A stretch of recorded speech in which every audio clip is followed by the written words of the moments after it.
Don't go anywhere. We've got a Cavalier profile and other between-game entertainment coming up right after this. If I could go back and change it all, I would.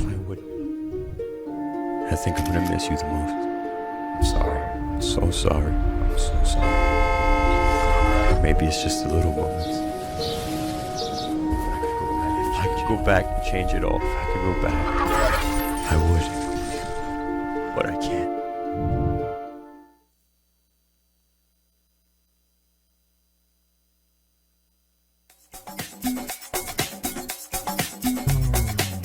Now to get to know a Cavalier player on Cavalier Profile. We'll get to know a little better who plays on the Cavalier baseball team. And now, Cavalier Profile. Today on Cavalier Profile, we're talking with Cooper Kapanke. And Cooper, can you fill us in on your role with the Cavaliers? So this is my first year with the Cavaliers, and I'm hoping to just bring a lot of energy and make some plays defensively at either first and third and try to be a solid bat in the middle of our lineup. So looking forward to this season. Now, you're one of those guys that Ryan Page was talking about during the Ryan Page show about those collegiate players coming into play. Where did you play ball this spring? So I played ball at Winona State University this spring. And how'd that season go? Really good. We had a really solid program with a lot of good, talented upperclassmen. So we had a pretty good season, made a little run, and it was a really cool experience playing with all those guys. So, now, when did you actually start playing baseball? So I started playing ball when I was 5 years old, so it's been a while. And so put that mitt in your crib when you were first born, and it just kind of grew? It just kept going. 15 years later, here we are. Now, aside from the Cavaliers, what's the highest level you've played? I'm assuming it's probably Winona State? Yeah, highest would be at Winona State. Can you tell us about your most memorable baseball experience?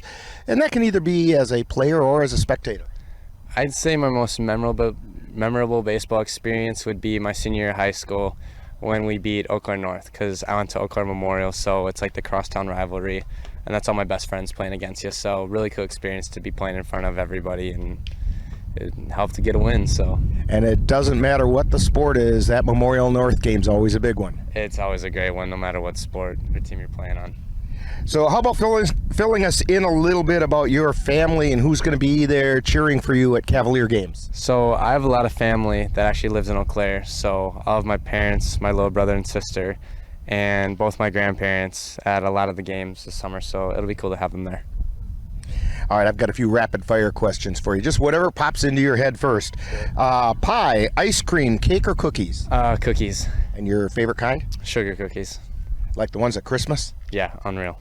All right, your favorite color and why? I'd probably say purple. Just I've been purple my whole life with Eau Claire Memorial and Winona State, and I wear it plenty, so. Those purple eagles. Yes, sir, I love them. Now, if you could have a superpower, what would it be and why? I'd probably say super strength, just because it helped with a lot, and especially with baseball, give you a little more juice, so that'd be much appreciated. See that ball fly over the fence once in a while that way? I would not mind a couple of those, so. All right, your favorite major league team? Milwaukee Brewers. All right, we're talking with Cooper Kapanke on Cavalier Profile. And Cooper, when you're not playing baseball, what are you doing? I love to spend time with my friends and family. I like to work out, and I like to go out on the lake with my friends. So when people watch Cavalier games, what position do you generally play? I'm going to say probably half and half between first and third. I played third my 2 years at Winona. I played first in high school, so we'll kind of see where I can make an impact.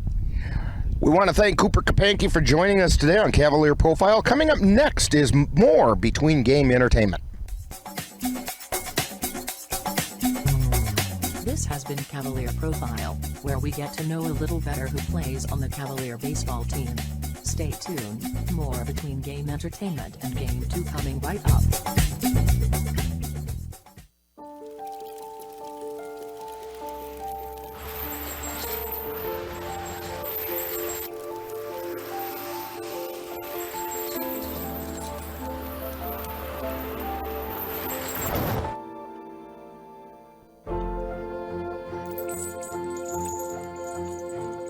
Did you know dragging chains can spark a wildfire?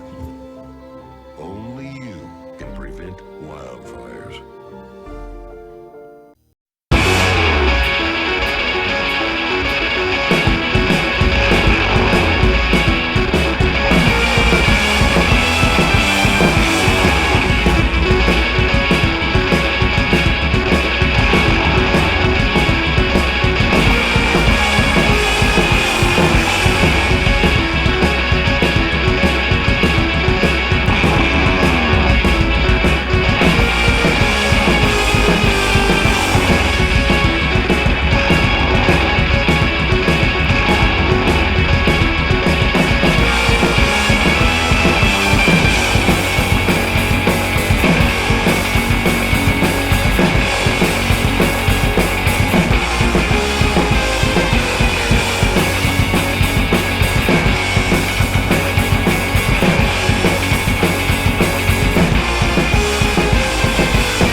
are valued.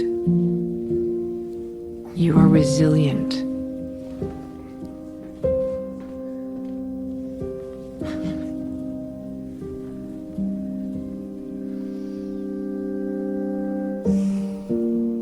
You got this. You're there for them.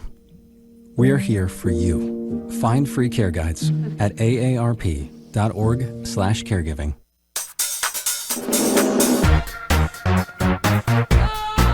Coming up next is Game 2 of today's Cavalier doubleheader on the Northern Light Webcasting Network and NLWN-TV. Maybe you can make retirement happen. After all, you made home ownership happen. Homeschooling yourself on loans, beefing up your credit score. So I'm pre-approved. You were like, yes! Sorry. Color coding listings, ticking boxes, and flushing every toilet in a 20-mile radius. Home sweet home. You aced house hunting. Now get the tips you need to get on track at aceyourretirement.org. Eau Claire Cavalier baseball is on the air. NLWN-TV proudly presents today's Eau Claire Cavalier game. Help us celebrate 50 years of Cavalier baseball as they battle their way through the Chippewa River Baseball League. And now, out to the ballpark for coverage of today's game.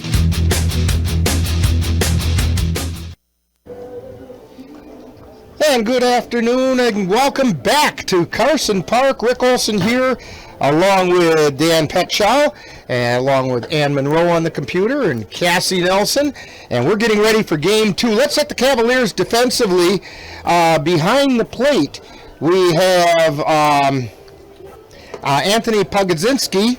At first base is Cooper Kapanke. Cole Leckvin is at second. At shortstop is Paul Pettit. At third base is Kendra Ngulo. Left field is Mitch Fowler. Center field is Jalen Williams. Right field is Ethan Kelberg. And on the mound for the Cavaliers, throwing the first pitch of the game, which is just outside, is Jackson Vance. And leading off for the Cadott Red Sox is the center fielder, number 23, Sean Sedlacek. He pops it on the right side, angling over there off the top of the Red Sox dugout. Kapanke was over there, but he wasn't going to get a chance at that one. Cavaliers winners of the first game by a score of 9-4. And a soft liner into right field as Sedlacek leads off with a single.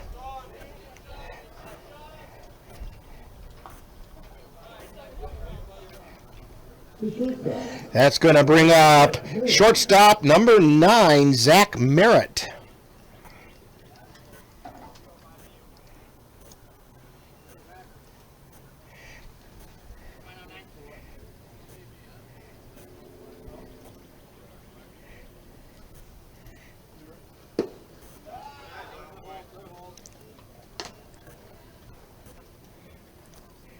First pitch is outside for ball one.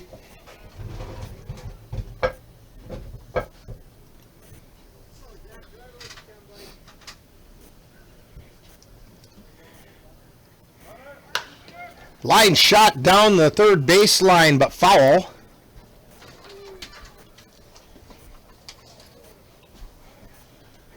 One ball, one strike.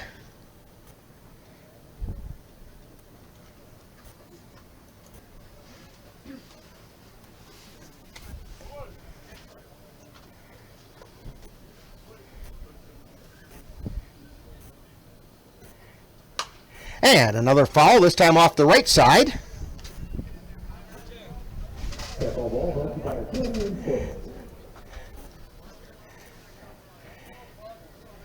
And the Osprey circles in with some dinner for the young'uns up in the nest. And the throw over to first base, getting back safely is Sedlacek.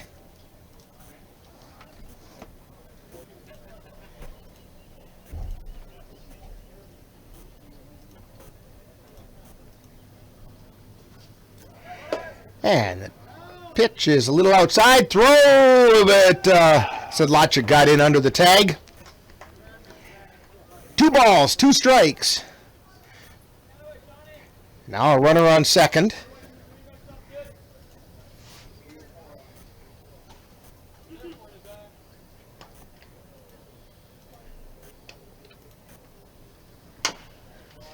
And a bounding ball out to second, picked up by Lekvin, throws over to Kapanke for the out. Sedlacek moves over to third.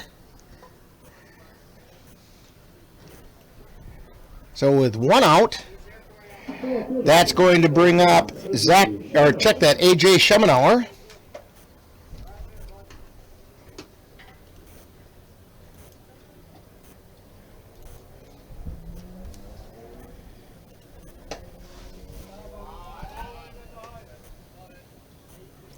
That first pitch is high for a ball.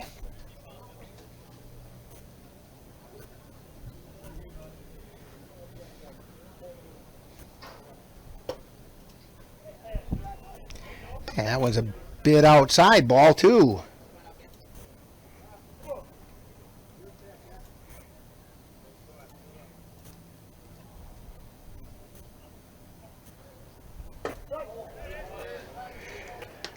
That was a called strike. 2 balls, 1 strike to AJ Schemenauer. He was all over the field. Started at third base in the first game, went to the mound, and then ended up over at second base.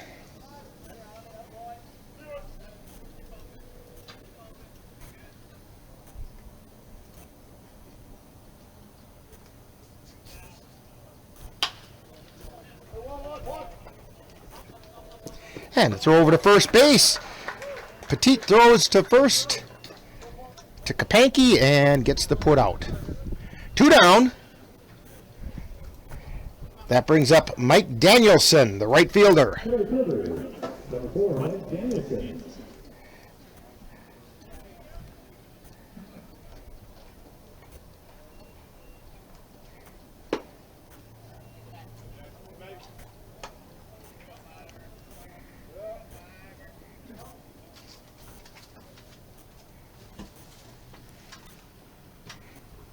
And the 1-0 pitch is outside.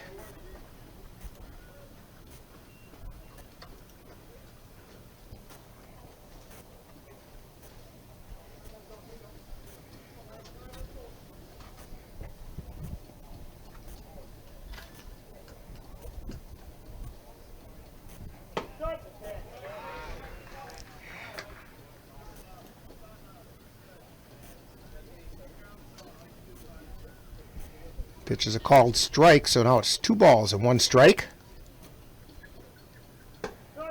And it caught the outside corner. 2 balls, 2 strikes, 2 out. To Mike Danielson.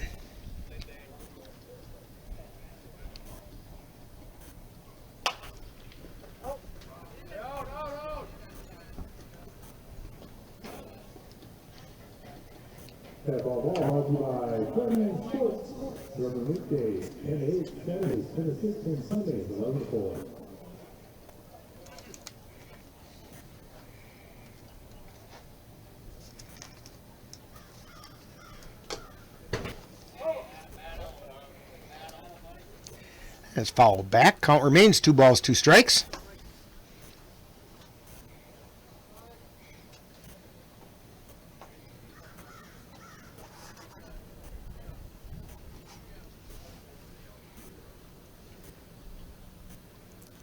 And the 2-2 pitch. Flared out to shortstop. Takes 1 hop and fielded by Petit. Throws over to Kapanke and gets the 3rd out of the inning. But the Red Sox do pick up a run on a hit with no errors and nobody left on base. We've played a half inning of game number 2 with Cadott 1 and the Cavs coming to bat. You're tuned to Cavalier Baseball on the Northern Light Webcasting Network and NLWN-TV. When I first saw Turtle, my heart was full. Now I'm anything but lonely. We have this like deep connection, this heart connection. He just wants to be close to you and part of your life. Every day with Turtle is a perfect day. When I'm holding her, it makes me feel calmer. I think everything he does shows how much he loves us.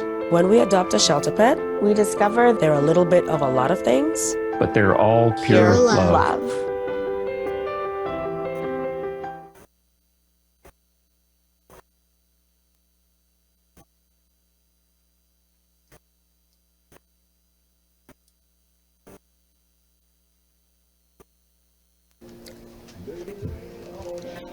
And we're back here at Carson Park. Bottom half of the first inning of the second game. And on the mound for the Cadott Red Sox is Bennett Bovee.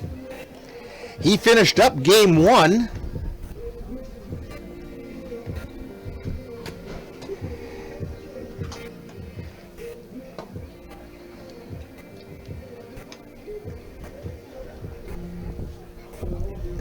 And so he'll get the start in game two, and then we'll see where else they go if they need to go anywhere else with pitching. They're a little short-staffed. I believe for game two they said they have 9 players here. Yeah, it doesn't give much for it doesn't give much for a bench, does it? The relief staff's going to come out of somewhere out there on the field.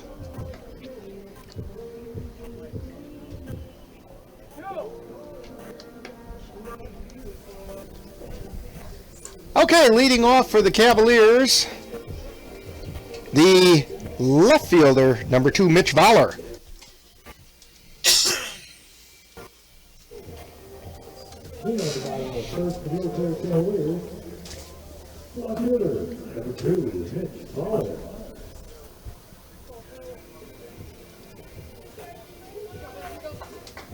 Coaching down in the first base coach's box is Cole Timon. He's been catching the first 3 games. They're going to give his knees a little bit of a break. And that one went right off the wallet of Mitch Voller. This guy gets on base. He knows how to do this. Yeah, and he's got wheels too.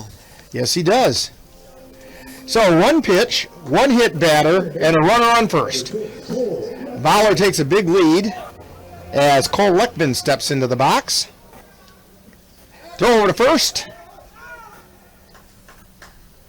Voller back safely.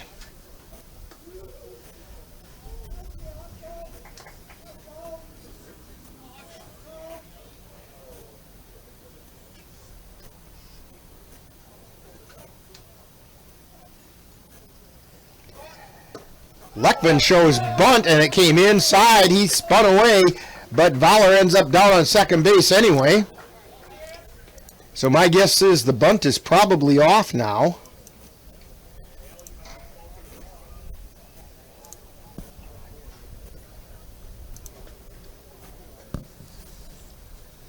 Bovee's pitch. A little bit high, ball 2.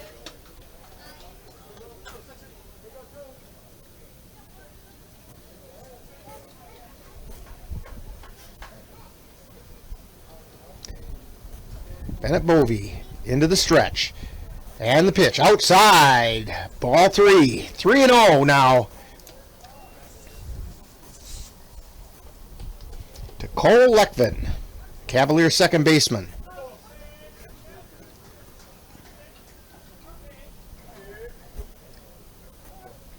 Bovee's pitch. Called strike.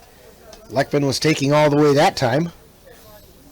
We aren't going to have any Chicago White Sox incidents here where the guy decides to go ahead and swing on a take sign. That's right.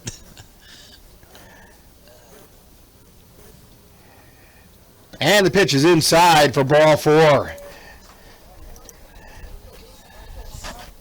So Leckman goes down to first base. Voller remains at second. And that's going to bring up the designated hitter, Tanner Halverson.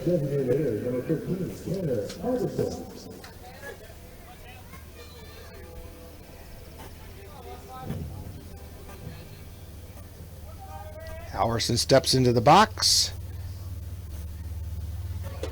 And the pitch is right down the middle of the Broadway Boulevard that time.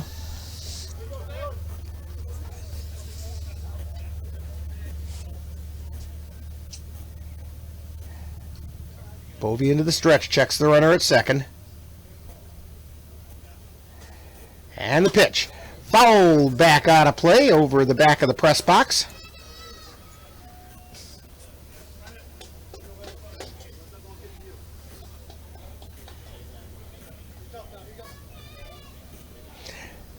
Now, Ann's laughing because I said over the back, but it was over the back of the press box to our right. I was laughing at the three little boys running after. Oh, okay, so now she was laughing at the cute little boys running after the ball. All right, ground ball stabbed by the shortstop, but he can't find the handle on it. It got between his legs, and everybody is safe. I think they're probably going to make that an error on the shortstop, because that was definitely a cleanly fieldable ball. But the Cavaliers have the bases loaded with nobody out. That brings up catcher Anthony Pogodzinski, or as Ryan Page calls him, Pogo. And if you take a look at this mixture of alphabet letters that make up Anthony's last name, you understand why Ryan calls him Pogo.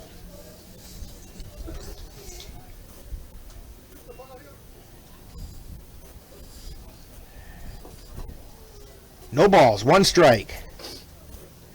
And the pitch. Swing and a miss, strike two.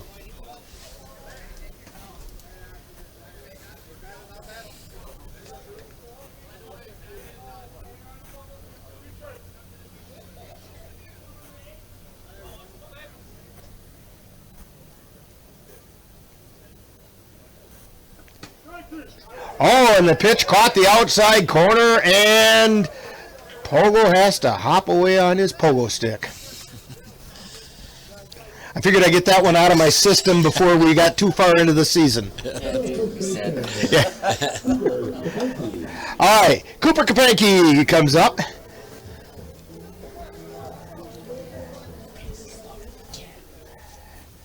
We still have the bases loaded. Now with one out. And the first pitch. Line shot. Almost took off Mitch Valler's head standing on the third base line. It went foul. I'm glad Valler ducked when he did. Yeah, that was a hot one. That was a hot one. That could have been trouble. Kapanke digs back in. He's got an open stance.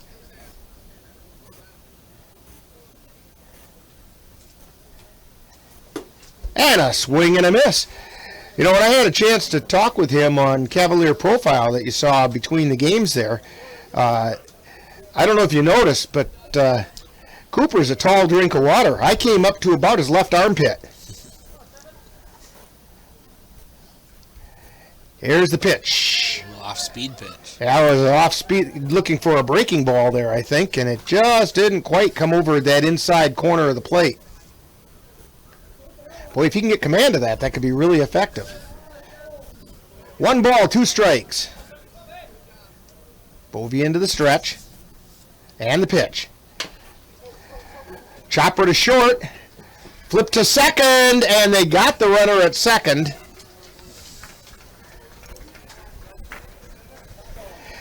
Halverson is out at second. Kapanke's safe at first on a fielder's choice. And Lekvin is over at third. Paul Petit is up. He's the shortstop. Runners on the corners now with two out. Foul ball out of play, off to the right side.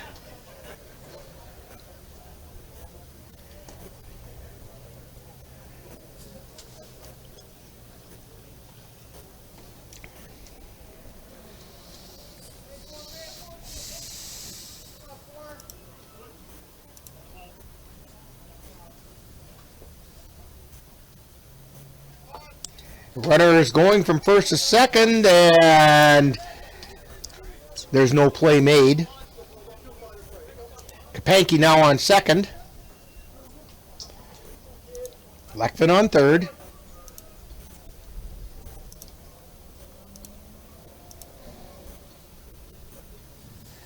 And the pitch swing and a miss. Strike two.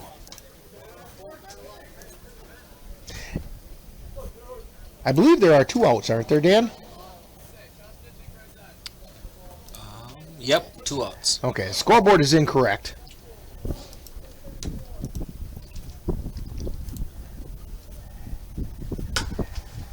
And liner foul down the right field line into the fan deck area.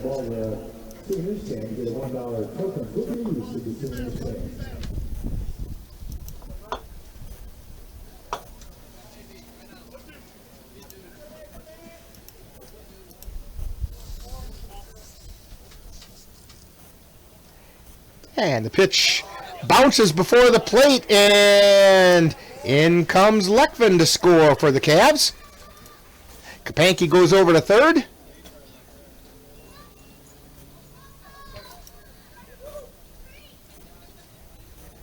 That ball landed about 4 feet in front of the plate. Took a big bounce. That 62-foot curveball.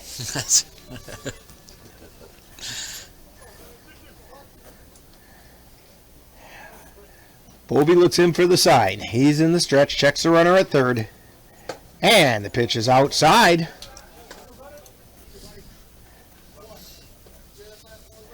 Full count.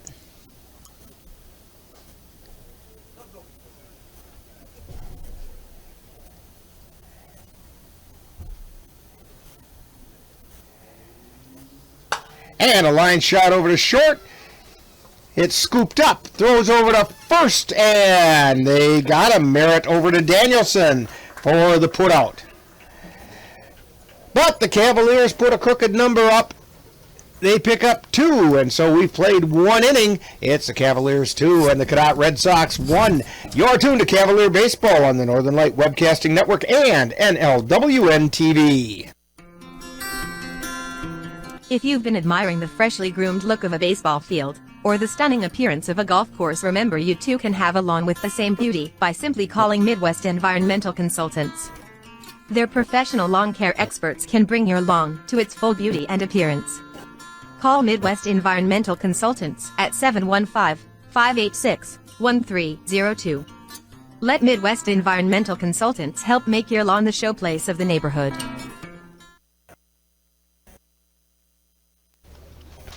And we're back here at Carson Park.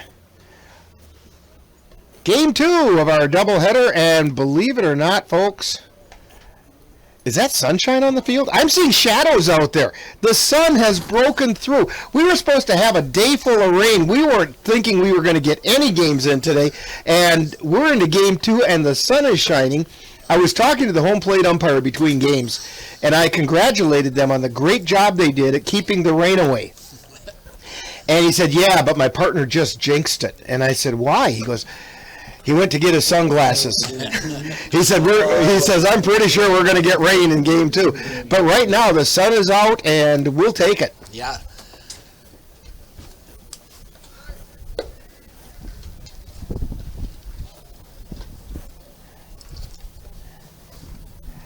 So leading off for the Cadott Red Sox is the catcher, number 25, Austin Gadel.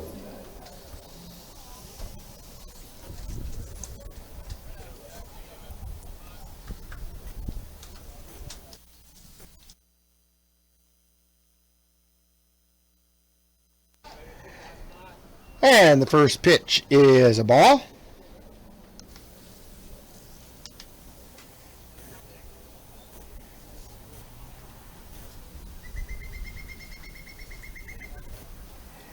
And Jackson Vance's second pitch is just outside.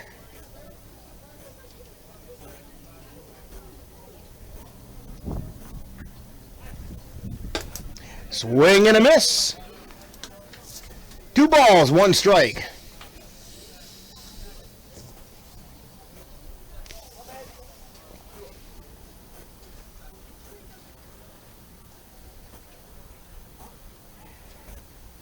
And the pitch is caught the outside corner. I thought it was a little outside, but that's what I get for my angle. Caught that front corner of the plate. Swing and a miss, strike 3. Cadott goes down. That's going to bring up Rick Danielson, the first baseman.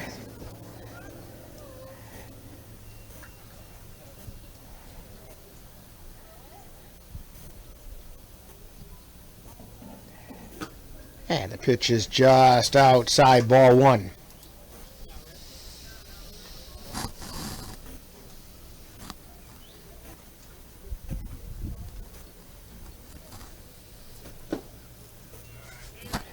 And it's low, ball 2.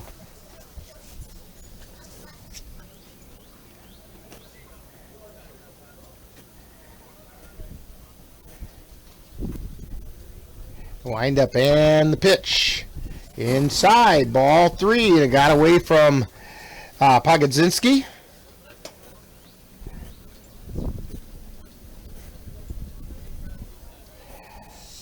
Vance probably has the automatic take sign. The wind up in the 3-0 pitch is high and away, ball 4. You know, that'd be an interesting one there, Dan. Since Vance is the manager of the team, if the third base coach gave him the take sign and he decided not to take, who's going to win that argument? There might be a little chirping in the dugout. Yeah, maybe. Again, like the Chicago White Sox.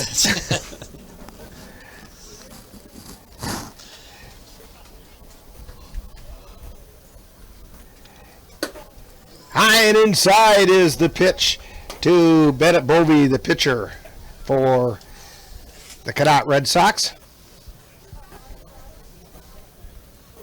We used to call that chin music. And that one got him right in the back.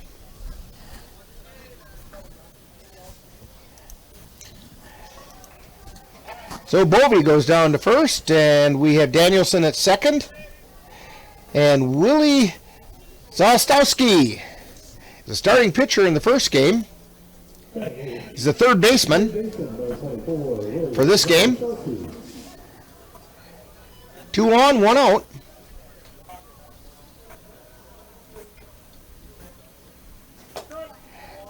And the pitch is over the inside corner for a strike.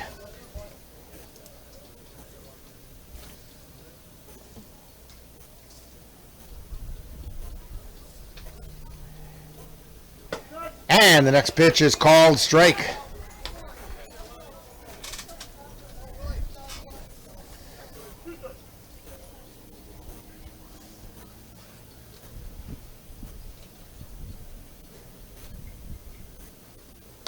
And that one's fouled back into the netting.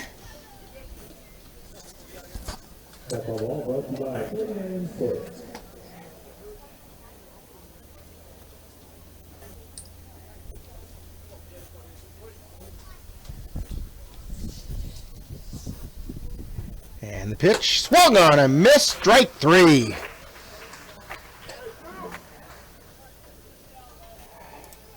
Zostowski goes down. That's going to bring up Nate Stone. He's the second baseman. Yeah, good job by Jackson Vance to stay focused after they hit batter? Yeah. Yeah.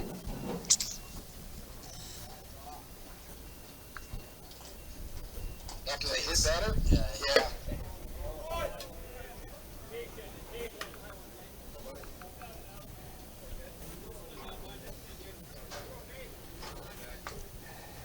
So the first pitch is a strike.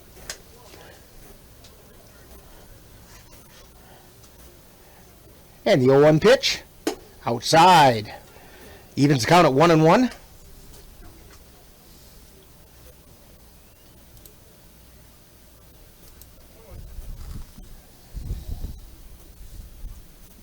Jackson into the stretch. And the 1-1 pitch. Swing and a miss. Strike 2. 1 ball, 2 strikes, 2 out, 2 on.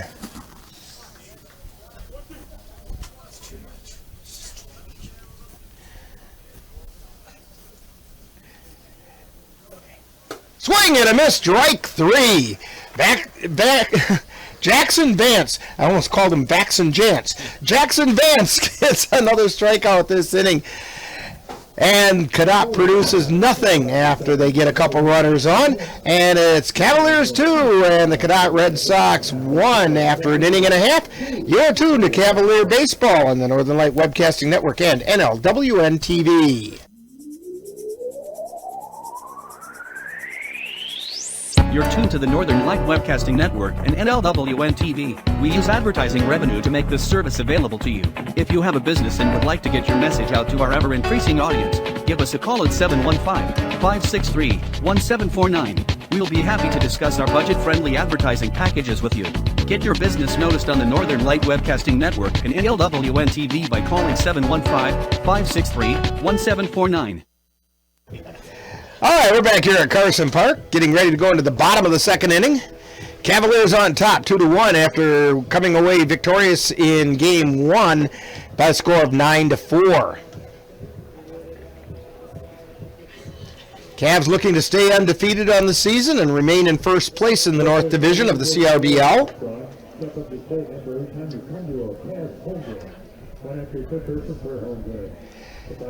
Fans, I want to remind you that Cavalier Baseball is a pretty good bargain for your money. Come on out here to the ballpark. You'll have a great time. I mean, we love to have you watching and listening, but come out here to the ballpark. There's nothing like seeing the game at the ballpark, and the Cavs would sure appreciate you being here. They have a nice souvenir section. They have concessions. It's a good time for the whole family. Yeah, it's a nice stadium. Yeah, it's a beautiful old stadium that just has all kinds of nostalgia in it. So come on out to the ballpark.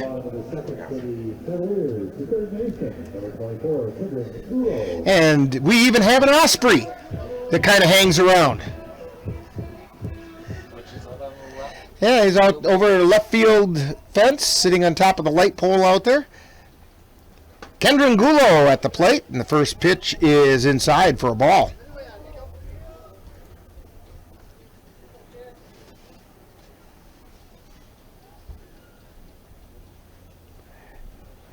And the pitch is inside, ball 2.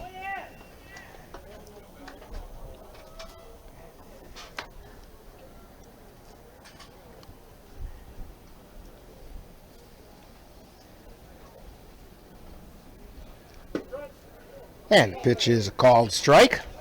2 balls and a strike to Gulo.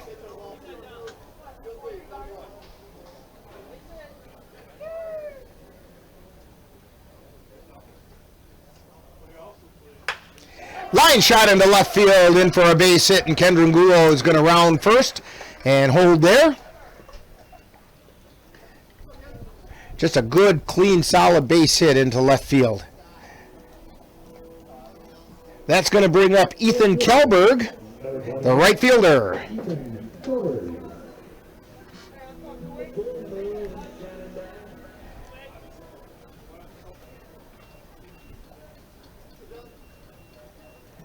Bovee checks the runner at first, and the pitch is inside for a ball.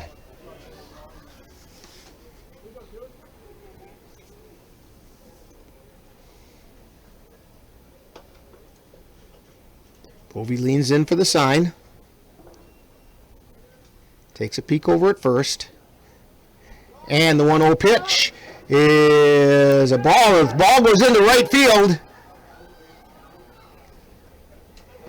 And Kelberg ends up on third base. Gadel actually threw the ball down to second, but he threw a curveball. And it just curved and went out into right field.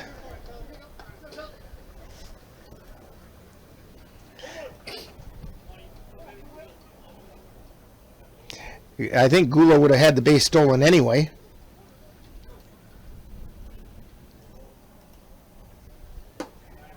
Kelberg takes the pitch for a ball. 2 balls and a strike.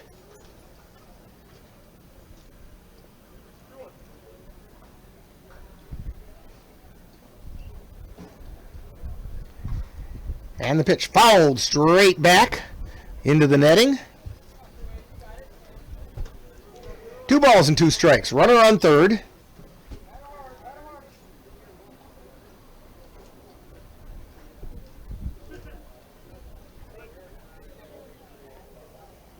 Ethan Kellberg at the plate. And the pitch is outside for a ball.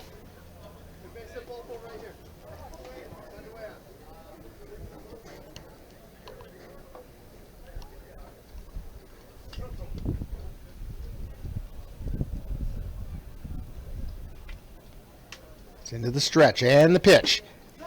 And they call a third strike on Kellberg. He thought he had ball four, and he was just about to take a step toward first base, and the umpire rung him up. So that's going to bring up Jalen Williams with 1 on and 1 out. Williams walked 3 times in game 1. Here's the pitch. Swung on and fouled back.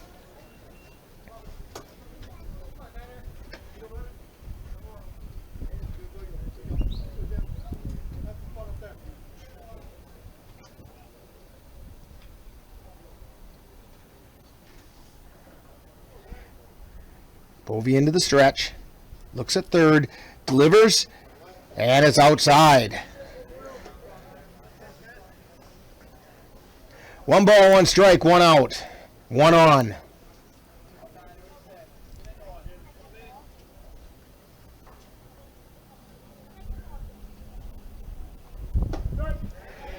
And a called strike at the letters.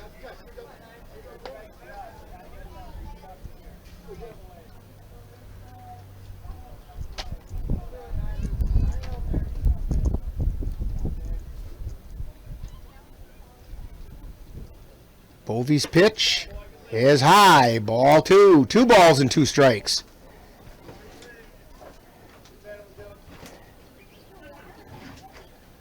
Cavs just looking to put it in the outfield here.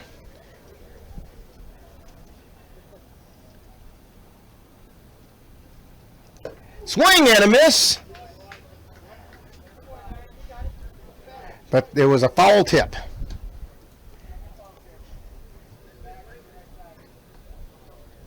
So the count remains 2 balls, 2 strikes. I was going to say, if that was an actual swinging third strike, that would have been a pretty good chance for him to beat out the throw to first. Fly ball into left field. It's hooking foul and out of play.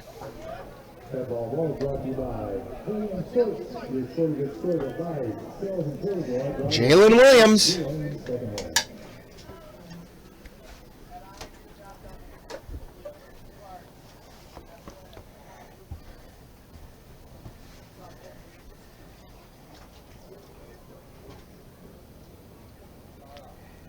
And the pitch is outside. Kendra Angulo on third.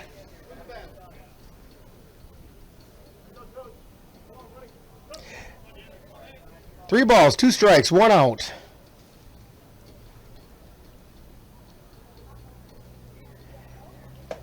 And the pitch is a called third strike at the knees.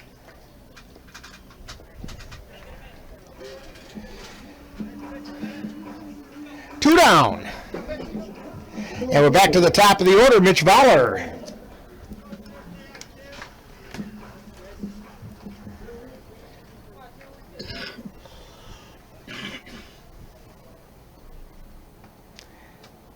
Bovee's first pitch.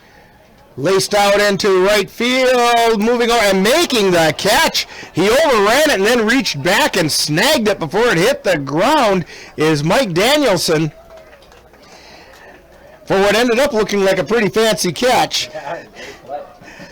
So we have no runs for the Cavaliers that inning. And the Cavaliers lead after 2 by the score of 2-1. And you're tuned to Cavalier Baseball on the Northern Light Webcasting Network and NLWN-TV. Let NLWN-TV and the Northern Light Webcasting Network take you out to the ball game.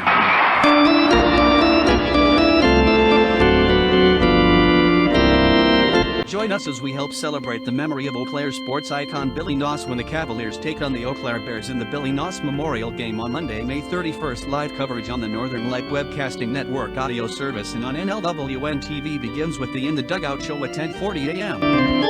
That's the Billy Noss Memorial Game on Monday, May 31st on the Northern Light Webcasting Network and NLWN-TV.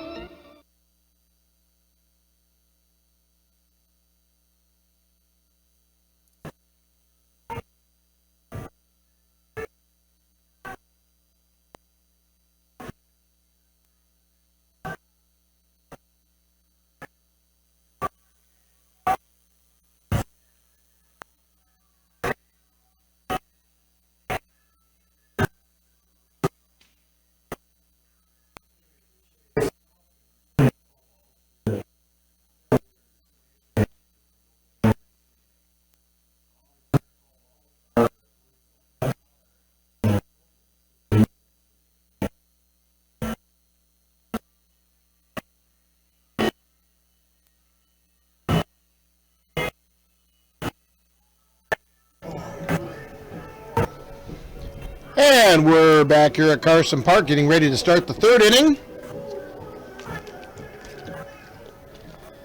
And leading off for the Red Sox is top of the order, Sean Sedlacek.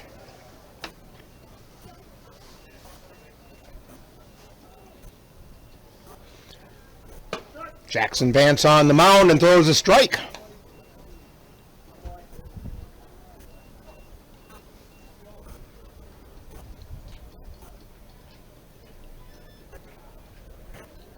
And his pitch is in the dirt.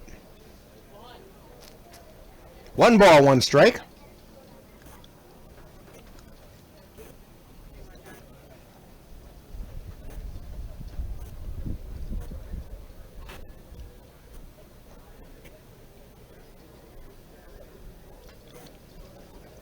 Vance into the windup. And the pitch. Ground ball over to third. Scooped up there and throw over to first. So it's Guler to Kapanke for the putout.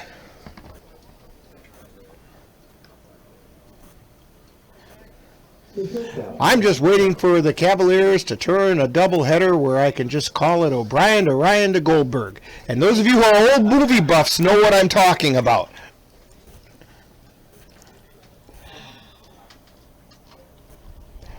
Zach Merritt is up for the Red Sox.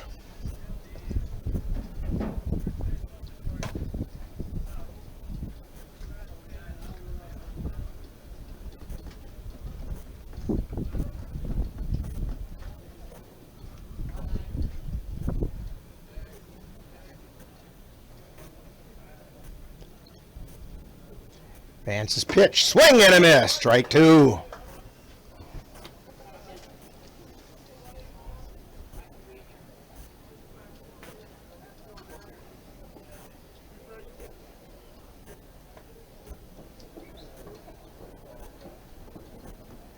Here's the windup, and the pitch is outside for ball 1.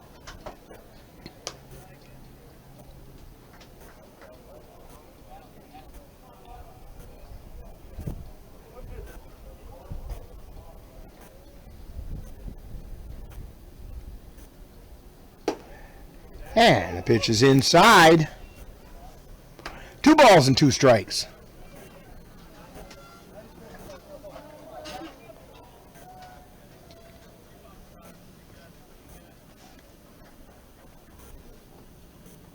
And the pitch is outside, ball 3.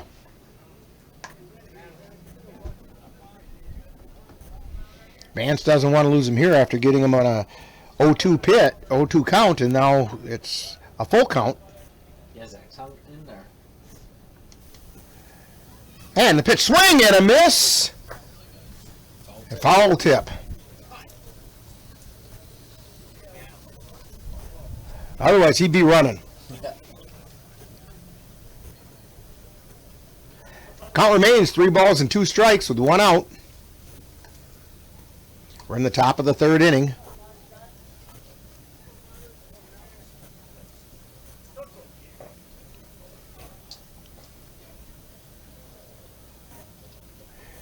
And here comes a pitch, swing and a miss. That was a clean miss for strike 3.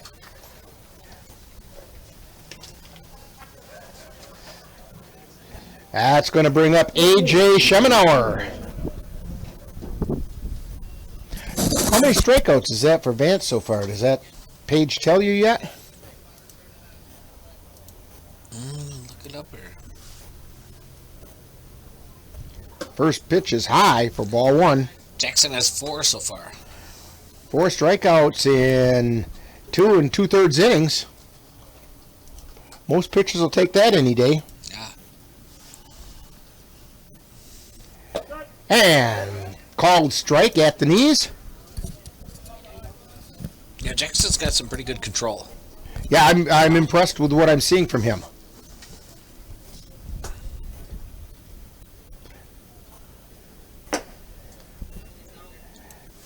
Two balls and a strike.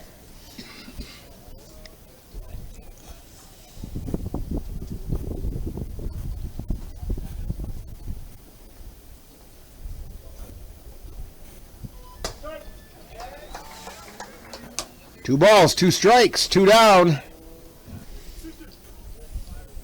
And that's in how many pitches has he thrown? He's got 51 pitches so far.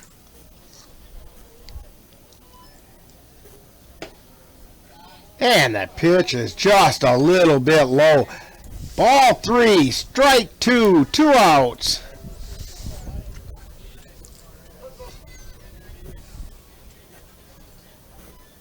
And here comes the payoff pitch. Swing and a miss, strike 3. Strikeout number 5 for Jackson Vance. And we go to the bottom of the 3rd inning with the score, the Cavaliers 2 and the Red Sox 1. You're tuned to Cavalier Baseball on the Northern Light Webcasting Network and NLWN-TV. Today I'm going to talk to you about physics. Come on in, girls. Let's go. This is the first rocket to get humans to Mars. Really tall. I'm a rocket structural engineer, designing and building parts of the rocket.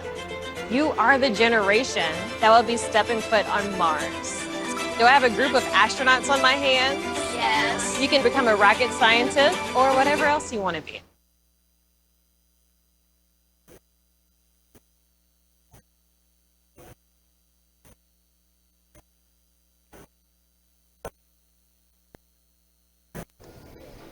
And we're back here at Carson Park.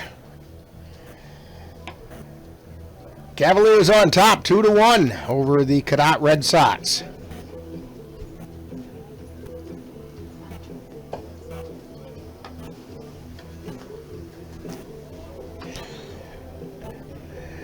And leading off for the Cavaliers will be their second baseman, number 6, Cole Leckvin.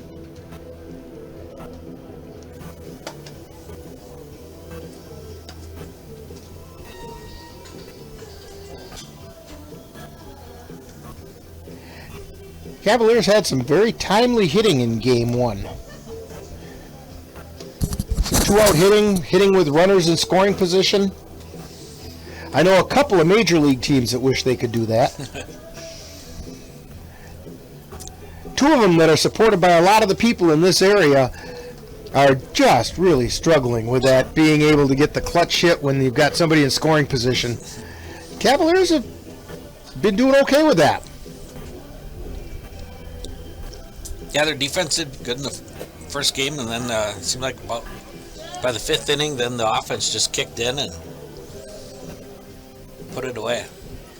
Okay, Leckvin kind of grooms the batter's box for himself. Is that like raking your bunker and when you're golfing, Dan? Pretty close. That's what it looks like when I get done doing it. All right, Bovee into his motion and the pitch. Fouled back into the screen. I tried to stay out of the bunkers. Oh, I try. I just don't manage to do it.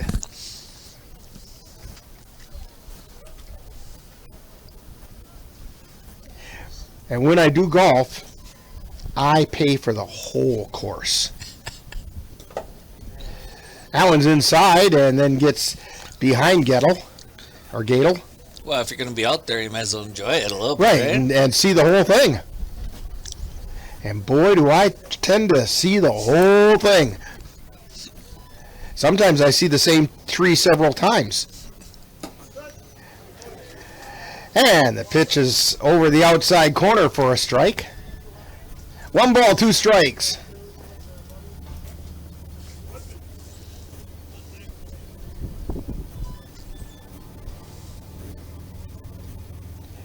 Here's the 1-2 pitch.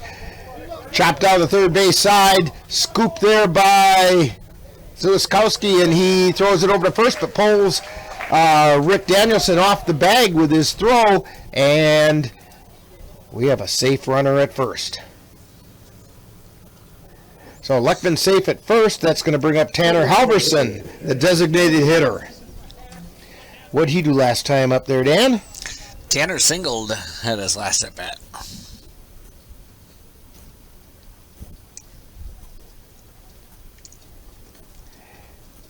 And the pitch is outside for ball 1.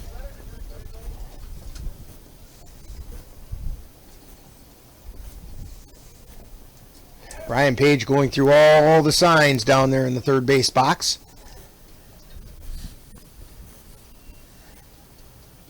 And the throw over to first.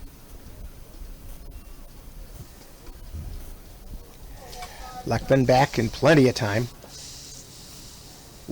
Was one of those kind of keep you honest throws. It was just kind of a little lob over there. And there he goes, and now he got caught in a rundown, and they got him.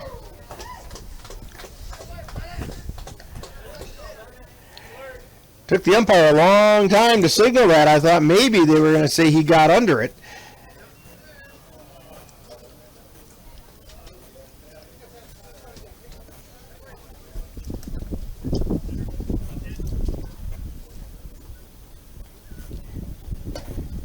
The pitch is high.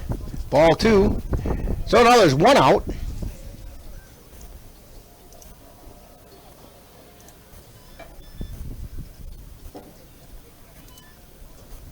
Swing and a miss. Strike 1.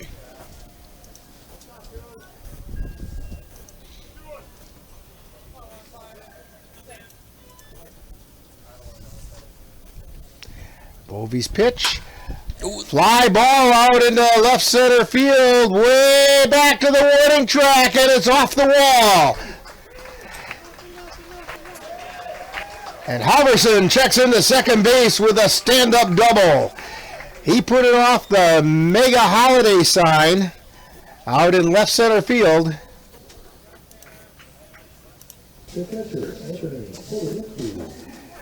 That's going to bring up Anthony Pogodzinski, Cavalier catcher.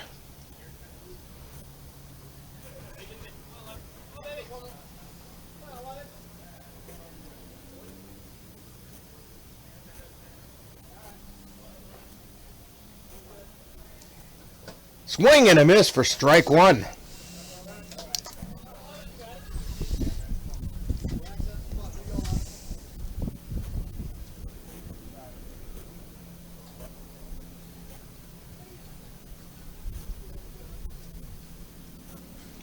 And the pitch chopped off the catcher's mask. No balls, 2 strikes. We got 1 out.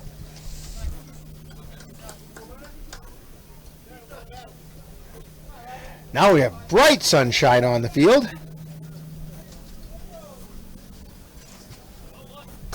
To the point where in an inning or two, the shadow from the grandstand might start to cause an issue. And the pitch is inside.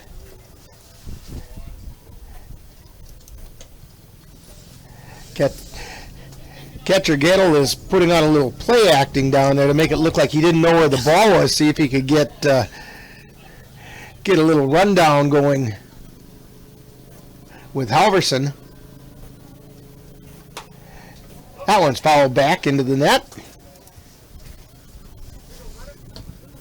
Halverson on second. We've got 1 out, 1 ball, 2 strikes.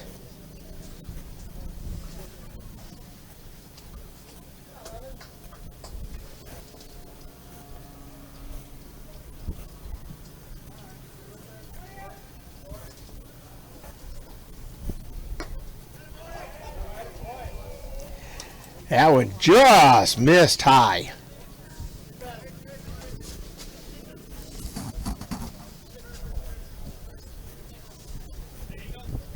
Two balls, two strikes, one out.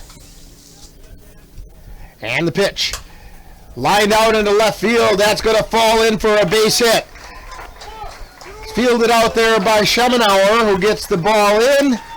And around to score is Halverson, as Pogodzinski comes through with a base hit. That's what I was talking about by making hits with runners in scoring position. And the Cavs take a 3-1 lead. Cooper Kapanke is up now for the Cavaliers.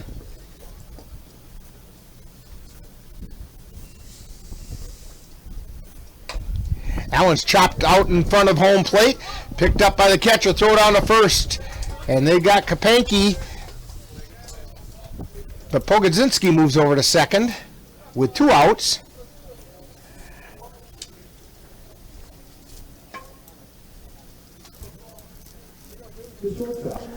And Paul Petit is up. He's a shortstop today.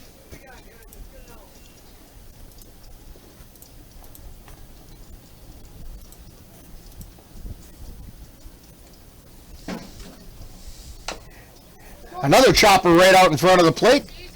Gato picks it up, throws it to first. And that's the end of the 3rd inning. Cavaliers do pick up a run, however, and they've expanded their lead to 3-1. And you're tuned to Cavalier Baseball on the Northern Light Webcasting Network and NLWN-TV. Tune into NLWN-TV on Monday, June 14th as we bring you another exciting equestrian event. A WSCA-sanctioned game show from the Northwest Saddle Club Arena in North Branch, Minnesota. This event will be recorded on Saturday, June 12th. Our coverage will begin at 7 p.m. on Monday the 14th. NWLN-TV is your home for equestrian events in Wisconsin and Minnesota. And we're back here at Carson Park. We're getting close to being about halfway through game number 2. Cavaliers with a 3-1 lead after 3 innings. Yeah, this game's moving along. Much more so, but neither pitcher or neither set of pitchers in that first game early on could find home plate. Now, Bergman did settle down and start throwing well, but when you're walking a lot of batters, the game takes a long time. And so it does really help that at least as of thus far, Jackson Vance is throwing a good, consistent game.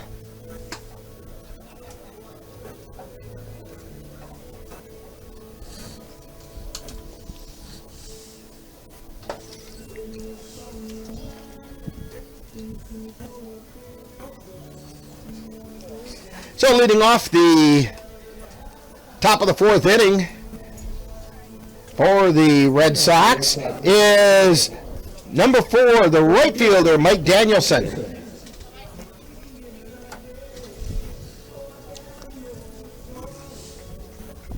Danielson digs in. Vance into his motion and threw a little chin music that time at Danielson.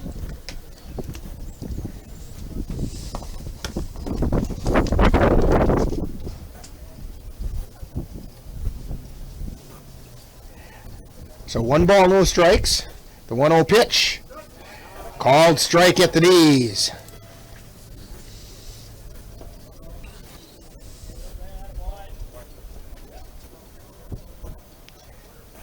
Vance's 1-1 pitch. Pop foul. Out of play off the right side.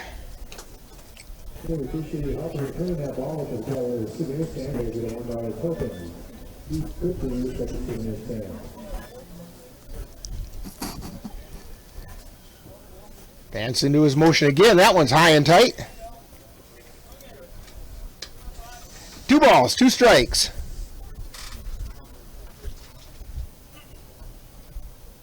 To Mike Danielson.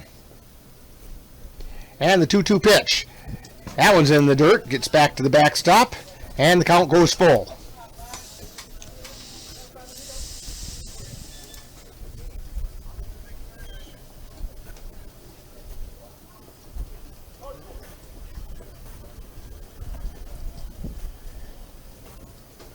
And the payoff pitch.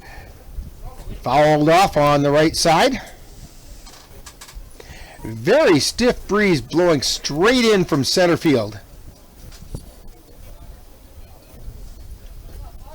That's a different direction than it was blowing when we got here earlier.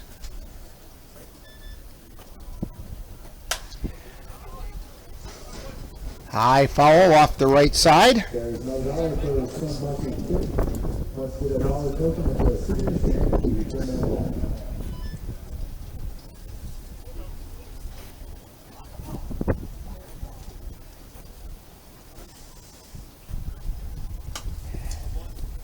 And a foul back into the netting.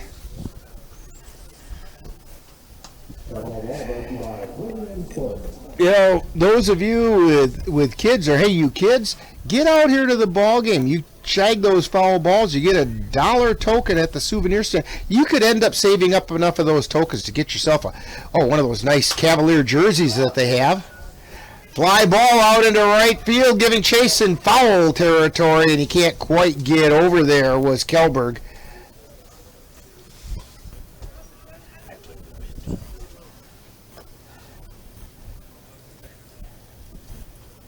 You know, we're not going to see a lot of deep balls, I don't think, to the outfield now, the way the wind is blowing. This is a pretty stiff breeze. Yeah. And I've noticed that the outfielders have shortened up their positioning.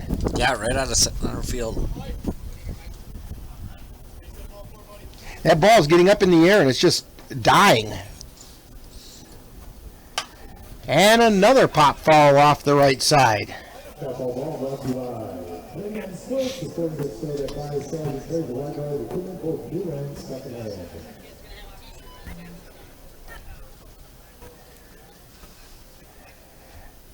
Full count to Danielson, and here's the pitch. This one's popped foul territory. Moving over is Kapanke, and it went into the stands. Cooper Kapanke gave it a nice look, and he was on it all the way, but it just kind of made it to the... We'll blame the wind on that one, too. Blew it over into the bleachers.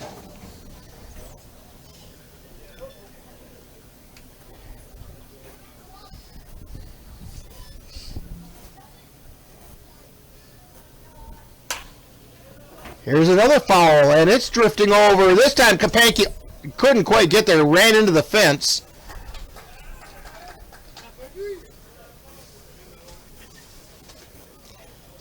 That ball is definitely carrying to the right side.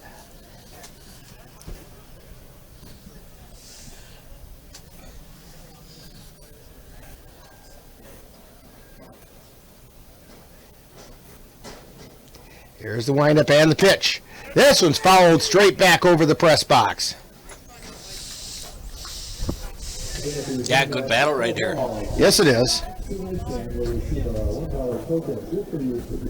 Yeah, it seems like it's been 3-2 forever. Yeah.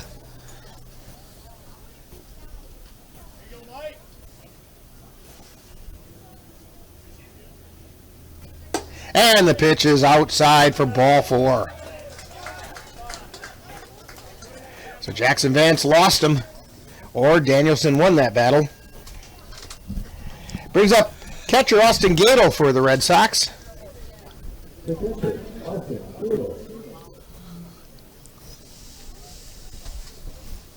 Cavs up by 2 in the 4th inning.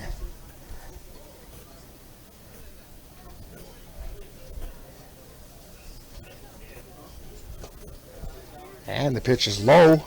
Ball 1.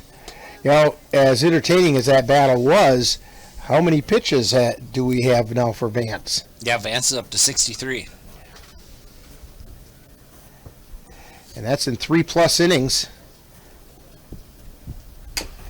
And a chopper down the third base line. That's fair. Barehanded and throw over to first. Not in time. Gulo made the throw over to Kapanke, but it just wasn't in time to get Gadel. That's going to bring up Rick Danielson.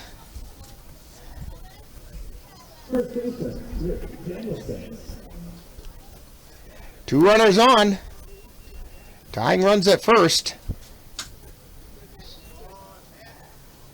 Danielson shows bunt.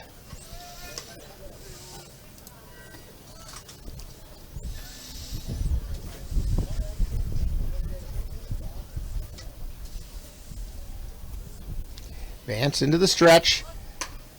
Nice bunt straight over to the first baseman. Throw over to third. They got him at third. They got the lead runner. Boy, oh boy, that bunt did not work.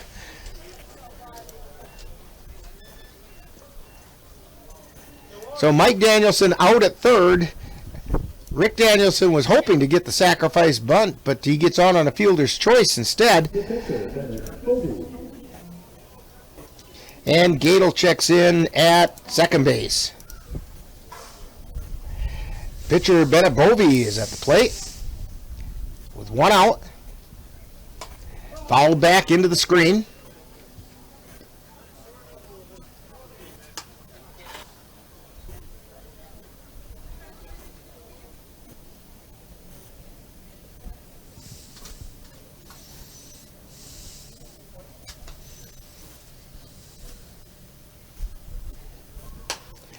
And a high pop-up into the bleachers. Along the right field line. Public address announcer just basically said reminded the kids here of the same thing I was saying, that with all these foul balls that have been getting hit, somebody ought to have enough for a sweatshirt by now.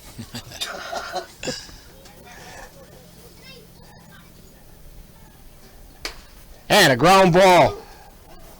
Back to Vance, who runs over towards Kapanke and tosses it over there for the putout.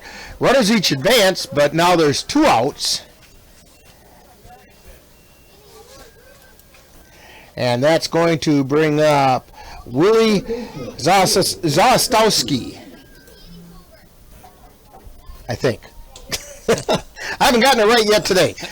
But you can take your pick from all the ways, and somewhere in there it's right. First pitch is a swing and a miss at a high pitch. Boy, they look big and fat when they come in high like that. Yeah.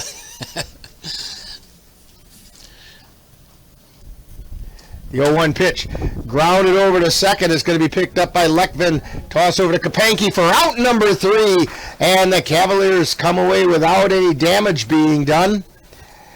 Red Sox threaten but get nothing, and we've completed 3.5 innings. The Cavaliers 3, and the Cadott Red Sox 1. You're tuned to Cavalier Baseball on the Northern Light Webcasting Network and NLWN-TV. If your estate is not looking quite estate-like, let Midwest Environmental Consultants Landscape Design and Construction Team bring your estate up to snuff. Their professional experts can design and install retaining walls, brick patios, foundation planting beds, and so much more. Call Midwest Environmental Consultants at 715-586-1302. Let Midwest Environmental Consultants help make your estate the showplace of the neighborhood.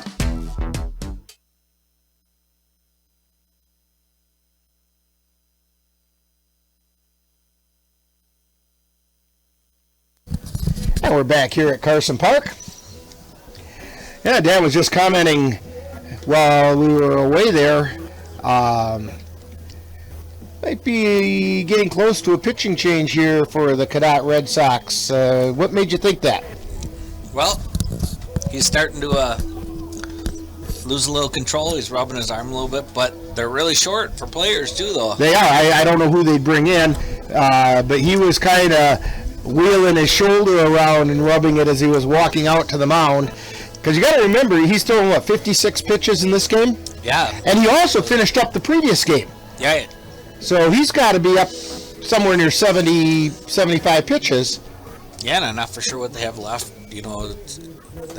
for players that can pitch. So we'll have to see what the coach decides to do here pretty soon.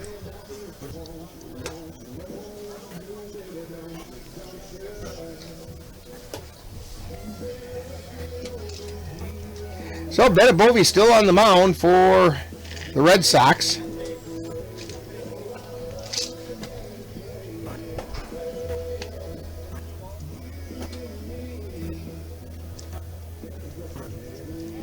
And leading off for the Cavaliers is Kendra Gullo.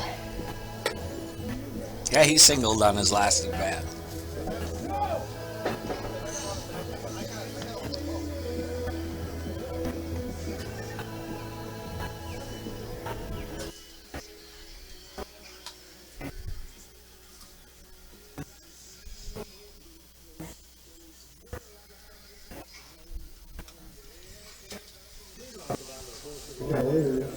And Gullo steps in.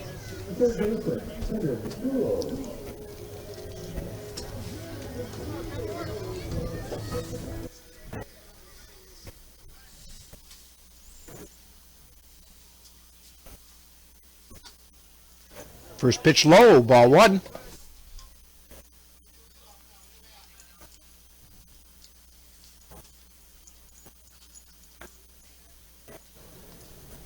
The 1-0 pitch. Caught the inside corner, strike one.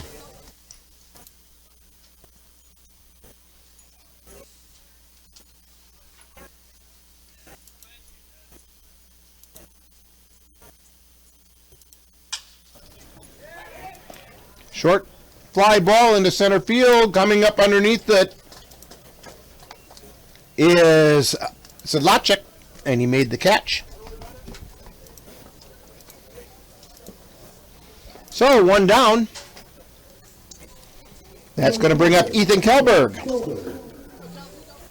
the right fielder for the Cavaliers.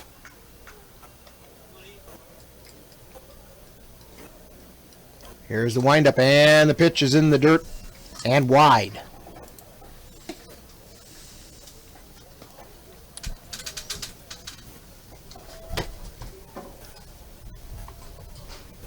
One ball, no strikes.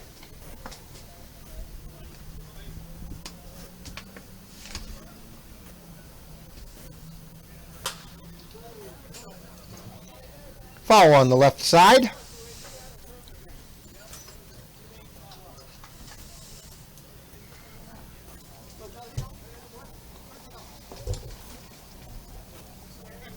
One ball, one strike. One out. And what has turned out to be actually a fairly pleasant Sunday afternoon. Yeah. And a foul back into the netting. You know what it is, Dan? I think we just kind of lived a charmed life. You know, the Eau Claire area gives you lots of sports opportunities. It does. And anything to go outside. Just enjoy the day. You're right. Just get outside, enjoy the day. It doesn't matter what you're choosing to do. Ground ball over to third base, scooped up by Zawistowski. Throw over to first in time for the out. Tough play by Zawistowski, and he got the put out. That's going to bring up Jalen Williams. Williams still looking for his first hit on the day, if I'm not mistaken. He doesn't have one in this game. Yeah. Oh. And he had he had 3 walks in the first game, but he didn't get any hits. Then I believe he struck out or something in his 4th time up, or his 4th plate appearance.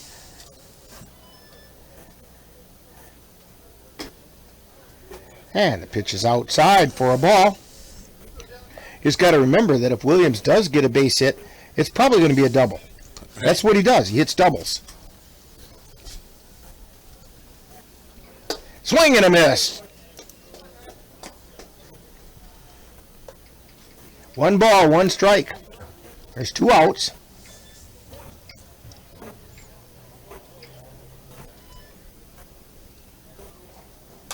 Foul back into the netting.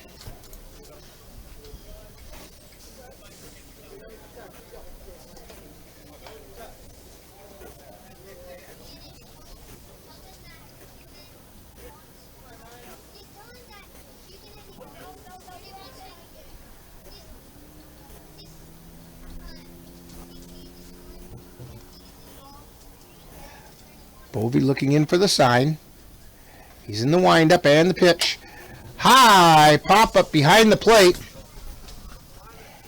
And it's off the netting. Gadel came back looking to make a play, but it just skimmed the netting instead.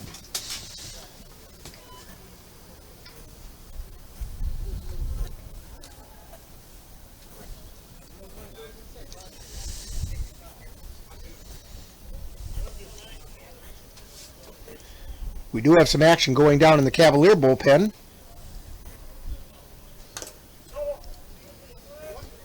Foul ball.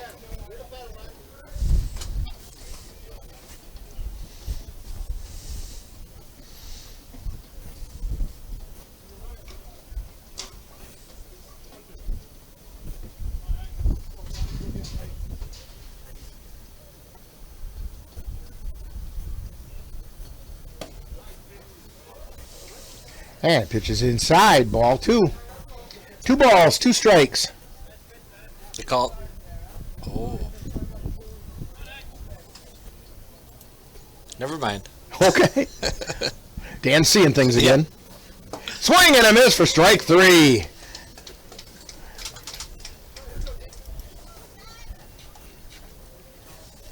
I didn't see who was warming up down in the Cavs bullpen, but he has sat down again.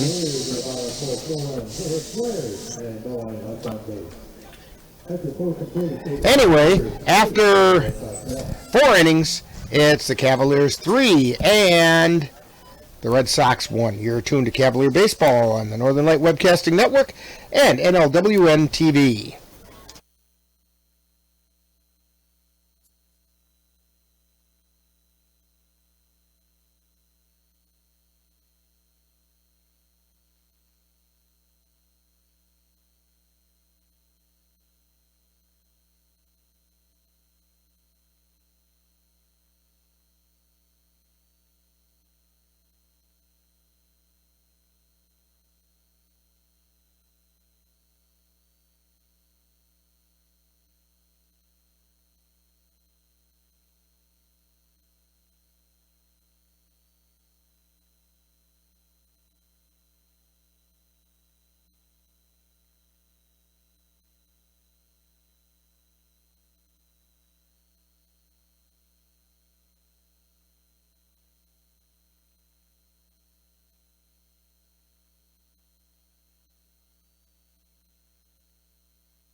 And we're back here at Carson Park. Cavaliers on top by a score of 3-1.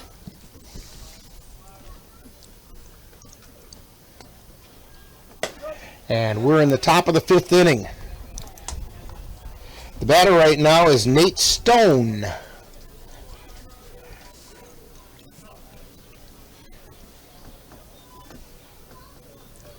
Stone with a wide open stance. Pitch is on the outside corner, and he did not like that call. One of the things that that wide open stance allows, though, is that you become very vulnerable to that outside pitch. And he didn't like that at all.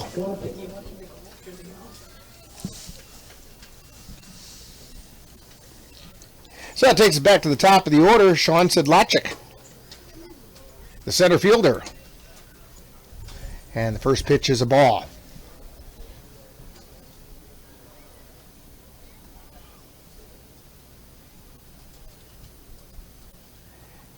And next one's fouled back into the press box, over next to us. It's off the facing of the press box anyway. wakes the people up next door, huh? Yeah, there's no more snoozers over there, are there?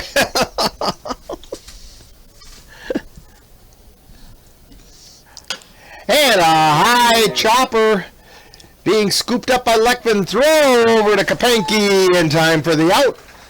2 down.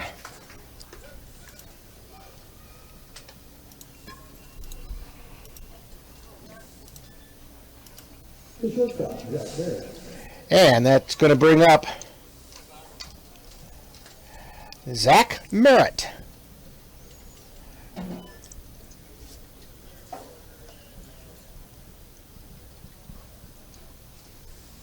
Vance's first pitch is right down the pipe. Strike one.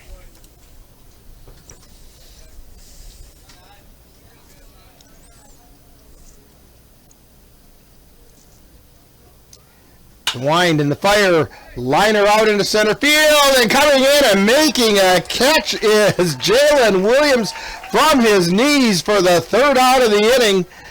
He kind of misjudged it at first and then came running in and made a pretty nice catch in straightaway center field.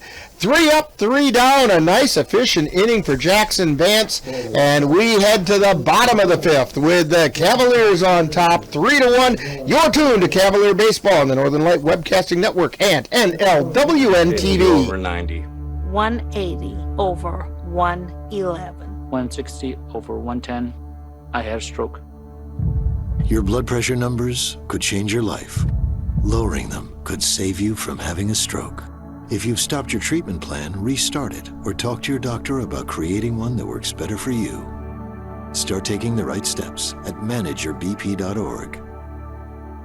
Now I'm, trying to get better, stronger than ever.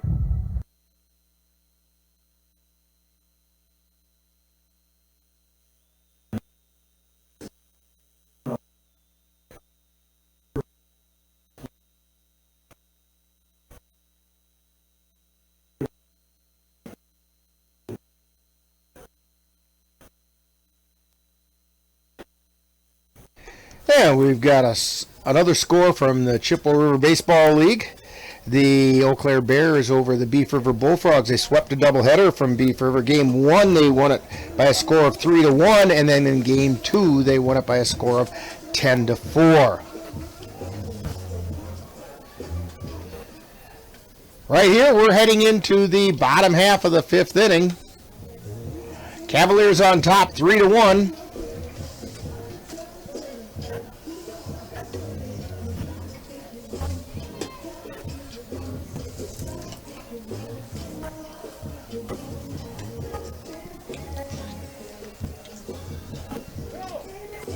And it looks like we'll have Mitch Voller leading things off this inning for the Cavaliers, followed by Cole Leckman. I'm looking to see if there's any kind of replacements coming up, but it's a 2-run game, so I don't think we're going to see any substitutions happening. So it's Voller, Leckman, and Halverson for the Cavaliers. Yeah, I would guess if Voller's arm stays good, he'll probably finish this game. He sure looked tough that last half inning.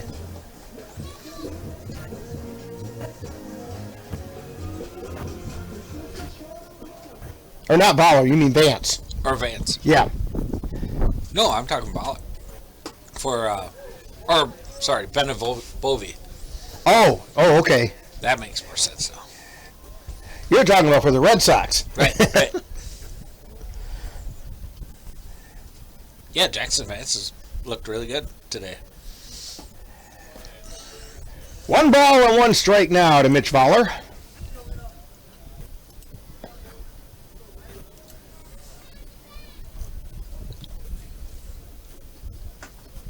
The windup and the pitch. Chopper foul on the left side.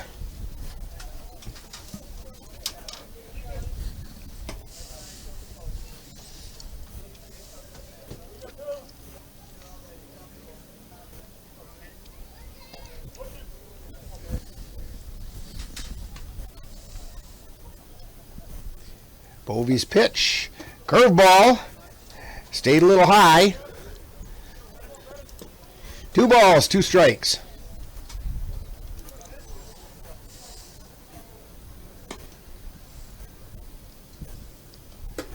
Fastball inside. 3 balls and 2 strikes.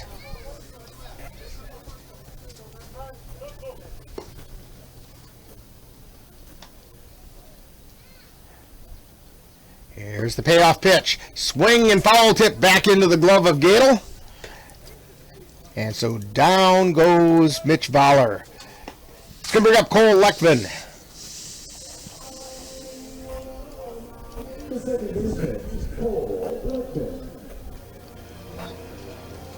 Leckman's had an active day today between the 2 games.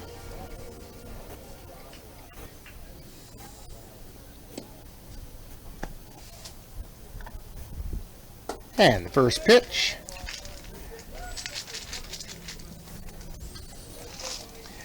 Inside for a ball.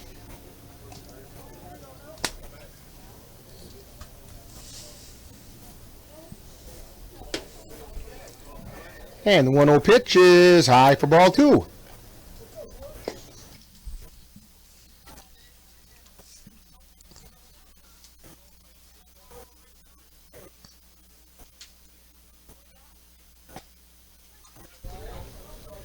Now it's ball 3.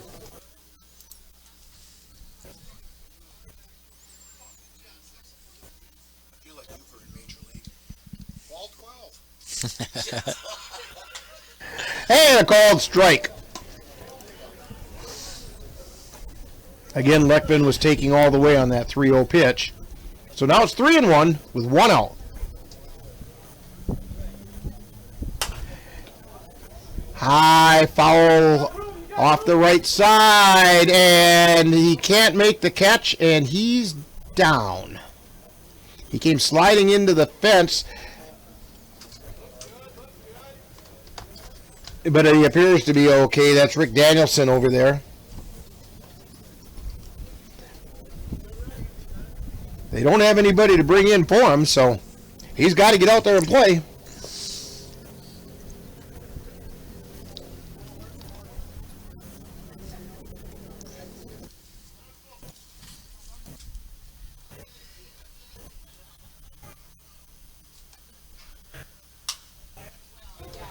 And foul back over the grandstand. Count remains 3-2.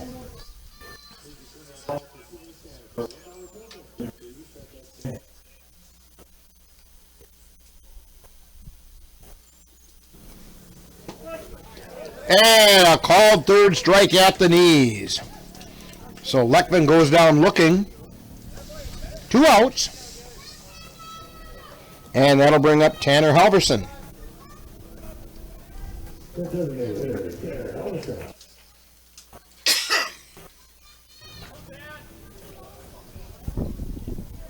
What did Halverson do his last time up? Halverson doubled. First pitch is outside.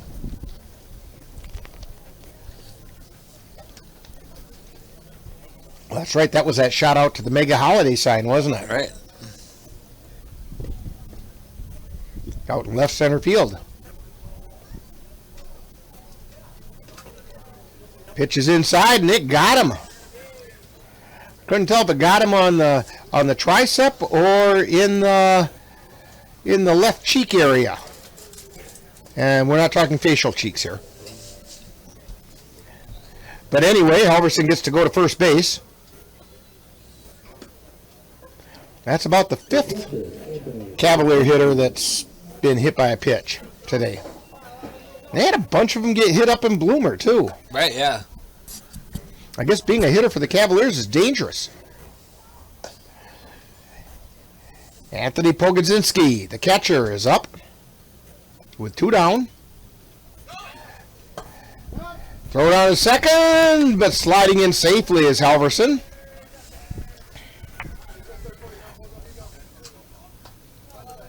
Halverson got a big jump on the pitcher that time.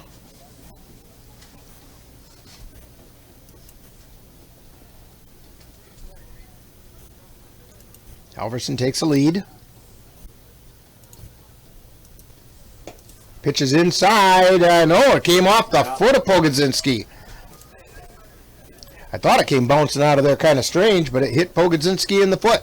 So that's number 6, hit by a pitch.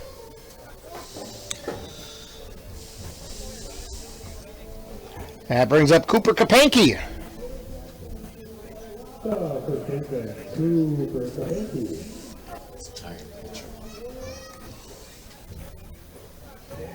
Yeah, Ann just made the comment that the pitcher looks pretty tired.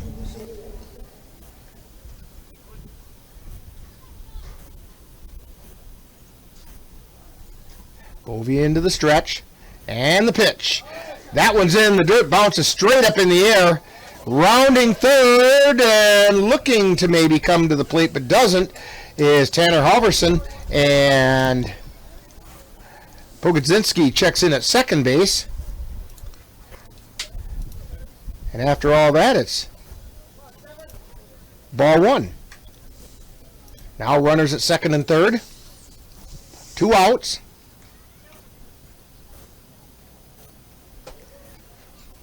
Pitch is inside. Ball 2.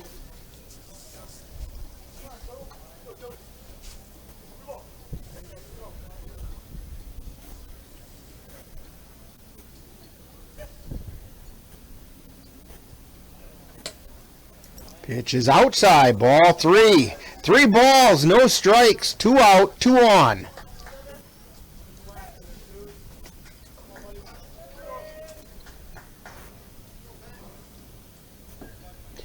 We're in the bottom of the 5th. Cavs up by 2.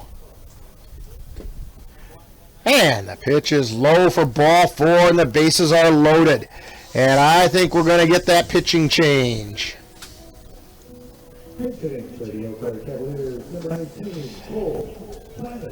And it looks like Rick Danielson is going to come in onto the mound.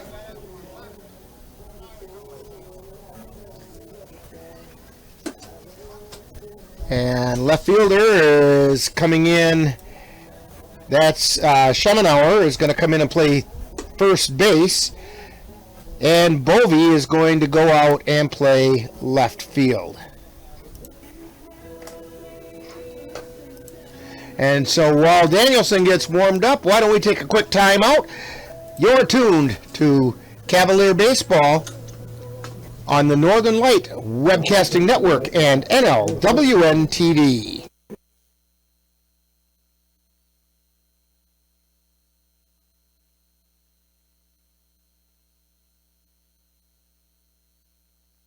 When I was 10, my mom got deported. We had a difficult time, and I feel that's why I didn't get to finish school.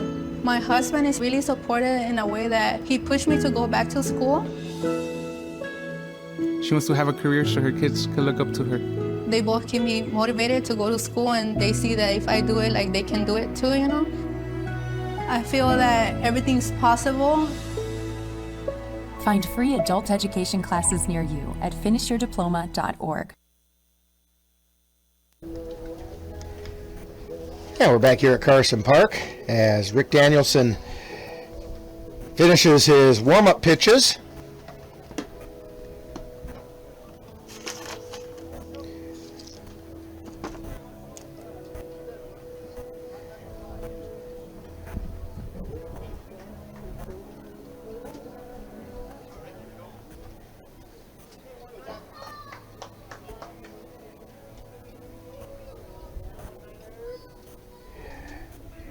And that's going to bring up for the Cavaliers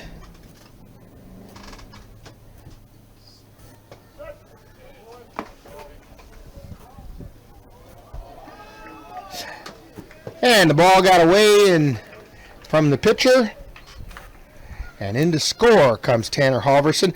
And the batter for the Cavs is Cole Timon. He came in for Petite.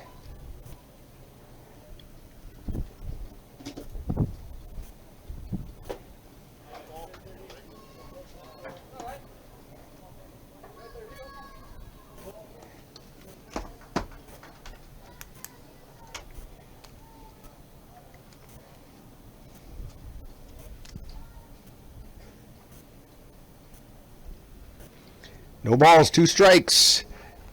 Pitch is inside, And we'll have Kapanke move down to second base. Didn't get far enough away to allow Pogodzinski to come in and score.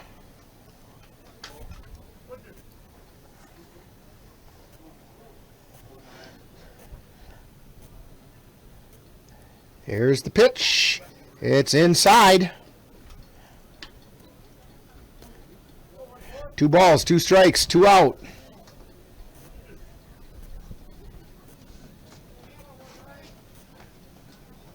Here's the pitch.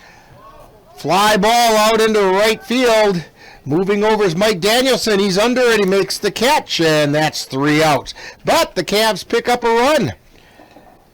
And the new score, Cavaliers 4 and the Red Sox 1. You're tuned to Cavalier Baseball on the Northern Light Webcasting Network and NLWN-TV. What to expect when you're expecting. Like here. A teenager. Today, I'm going to show you how to teen-proof your home. First step, hide the car keys. Preferably somewhere they would never look. Challenges will come up. Be ready for them. Hi, honey. Ready for the... Mom, you don't use mannequins in the mannequin challenge. You don't have to know it all to be a perfect parent. Thousands of teens in foster care will love you just the same.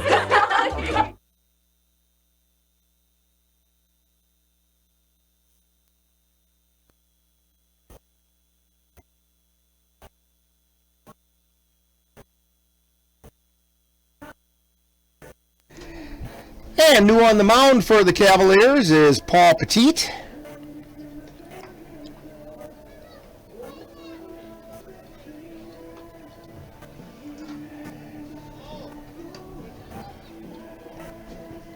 And let's see, we have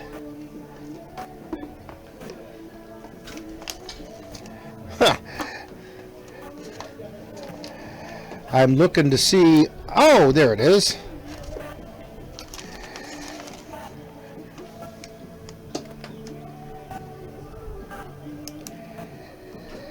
One of the Cavalier numbers I hadn't picked up yet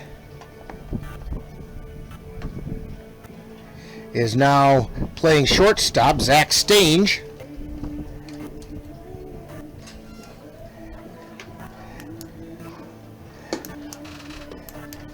And I think he is...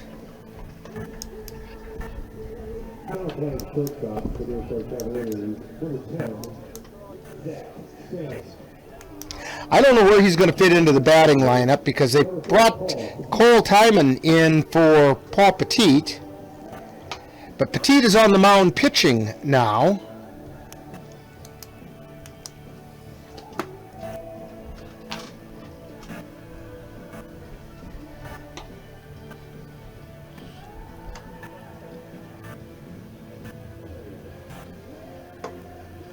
That's one of the things maybe we will ask Ryan Page when he comes up here for Talking Baseball after this one's done.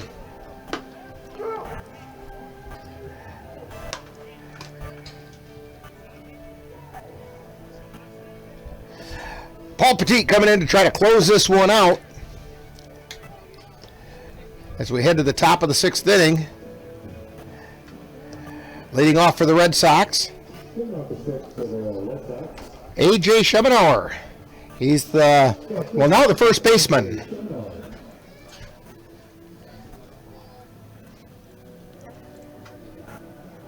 And Petit and Pogodzinski having a little conference out there, making sure they're square on their signs.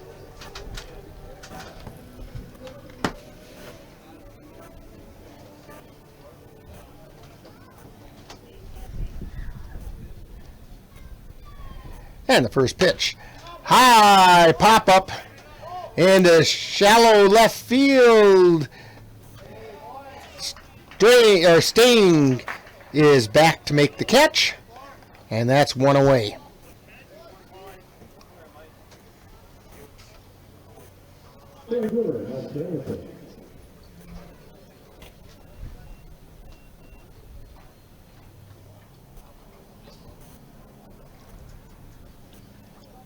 Swing and a miss for strike one.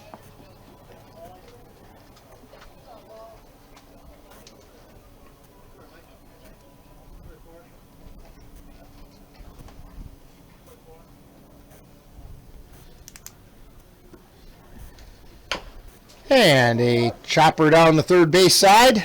Scooped and throw across, and they're saying he's safe. He beat the throw.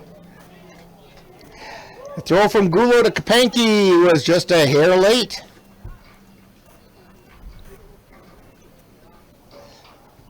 And so Mike Danielson beats the throw and gets a runner on first with 1 out. That brings up Austin Gadel, the catcher.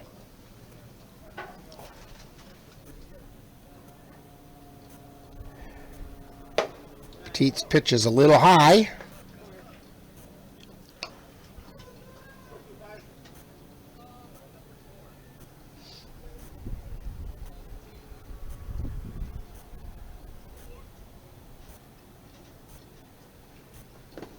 And the pitch is in the dirt.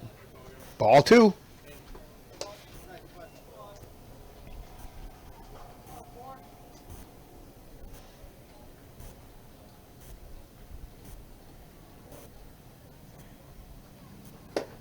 Swing and a miss. 2 balls and 1 strike. 1 out, 1 man on.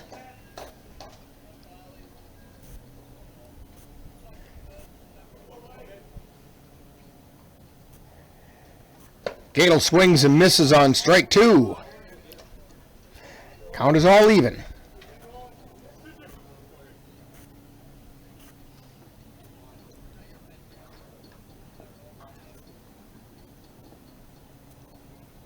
Petit into the stretch. And the 2-2 pitch. Just a little high. Full count.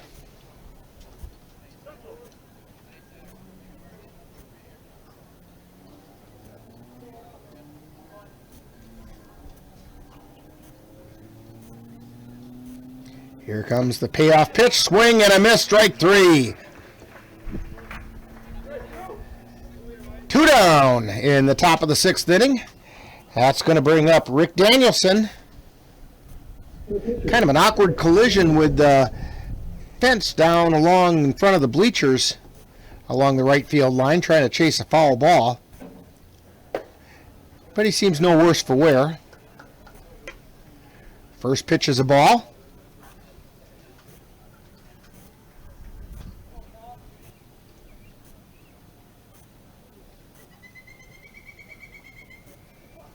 Swing and a miss.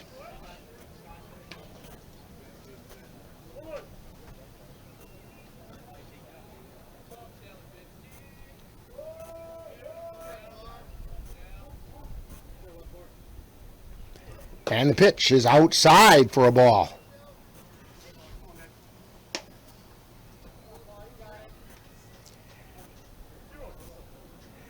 Two balls and a strike with 2 outs. Runner on first, and the pitch is high and away. Ball 3.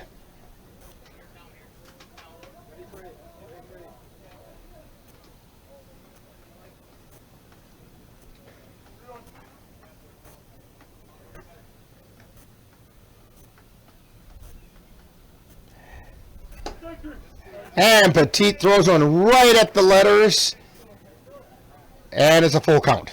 The umpire got a little ahead of himself that time, said strike 3, but it was only strike 2. Danielson turned to him and said, "Isn't that only 2?" Swing and a miss, there's strike 3. And that's the end of the top half of the 6th inning. The score: Cavaliers 4 and the Cadott Red Sox 1. You're tuned to Cavalier Baseball on the Northern Light Webcasting Network and NLWN-TV. I want to eat apples and bananas. I need to eat apples and bananas. Why can't I eat apples and bananas? Support the Feeding America nationwide network of food banks to help provide meals to those in need. Join us at feedingamerica.org.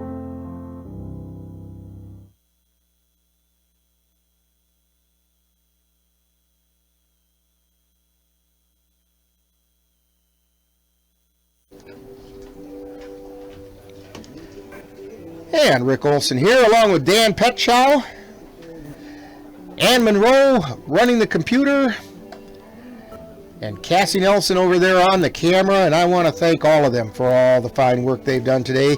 And don't forget, Gordy Petchow was here for Game 1 and gave some of his insight into baseball years past here in Eau Claire. Well, if you ever want to sit down with somebody and talk baseball from back then, Gordy's the guy to do it with. Yeah, he played a lot of baseball back in the day. Say that again, Dan? He played a lot of baseball here in Eau Claire. Yep. And you know what? That's a guy that would be really happy to just sit there and talk baseball with you, too. I heard that happen one day. We were out in an equestrian event. Your wife sent you to get something to eat. Half hour later, she still doesn't have anything to eat. And you got involved in a baseball conversation with your dad and another guy that was there, and you just didn't stop. Yeah, right. And Ann over here, she'll vouch that I'm telling the truth on that one.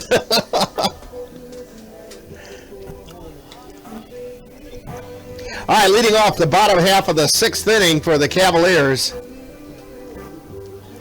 is Kendron Gulo. I do believe Zach Stang is in the lineup replacing Tanner Halverson. Halverson was the DH. But by doing it the way they did it, they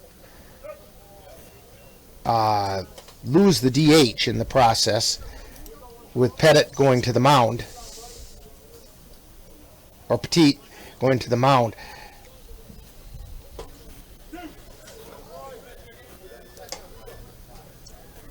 I'm not sure about that, but I think that's how that's going to work. We'll see how it all boils down, and we'll definitely ask Ryan to explain how that worked.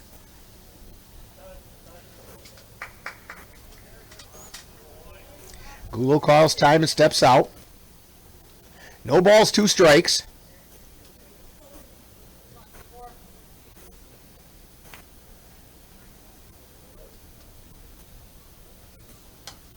Foul back into the screen.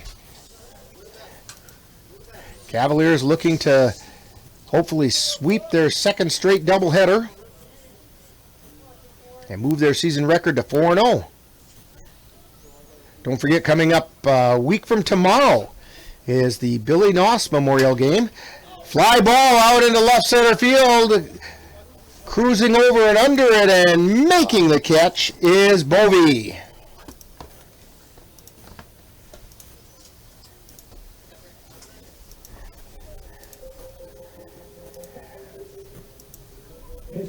That's going to bring up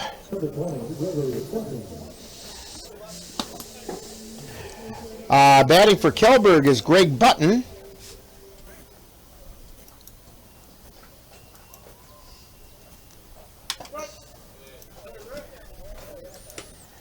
And the first pitch is a strike.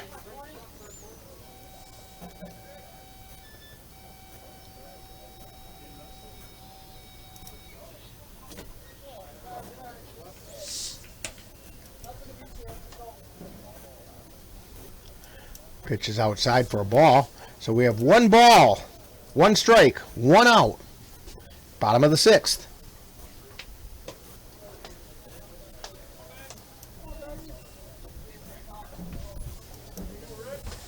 Now it's 2-1.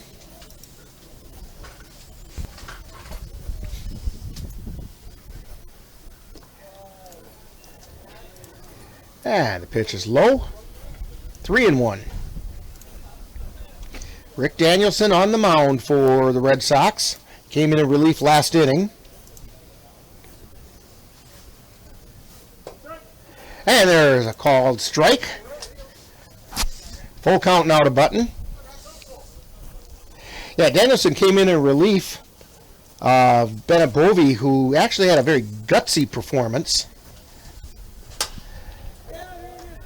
High pop-up out into shallow right field, and it falls right at the feet of Stone. He turned around, and all of a sudden there's the ball down at his feet.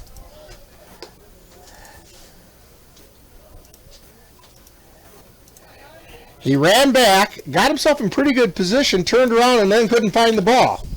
Looked up and took his eye off it, and boom, it hit the ground right between his feet. Yeah, he spun. He was going to catch it. Yeah, I thought for sure he was. But he must not have seen it. Button takes a lead. Squaring to put down the bunt is Jalen Williams, but he bunts it foul.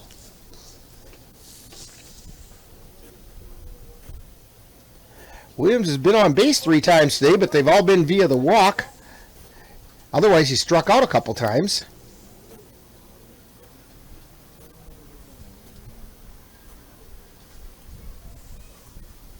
Danielson into the stretch, and the pitch. Inside for a ball.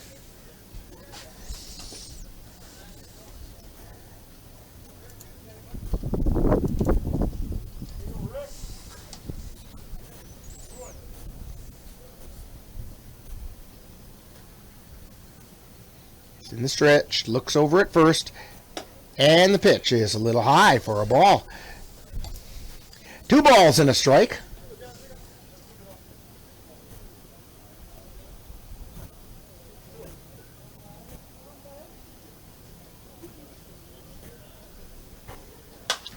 And a high pop-up in the infield. Danielson coming over underneath it, near the first baseline, makes the catch.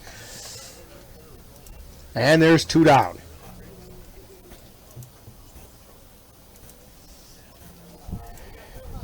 That's going to bring up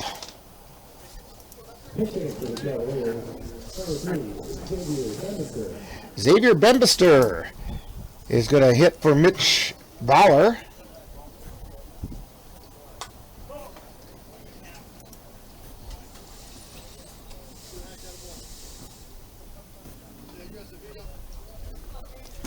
So Xavier Bembister.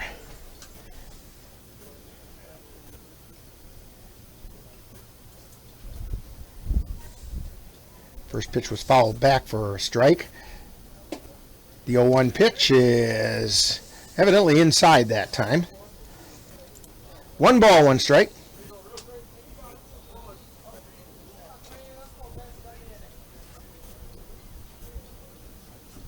Swing and a miss. 1 ball, 2 strikes, 2 out. Bottom of the 6th inning. Cavs up 4-1.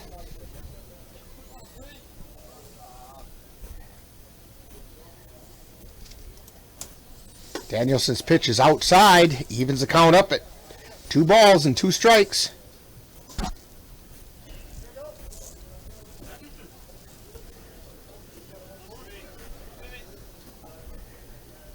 Danielson looks over at first, and the 2-2 pitch. Inside, ball 3. We have a full count. Button will be off and running on this pitch.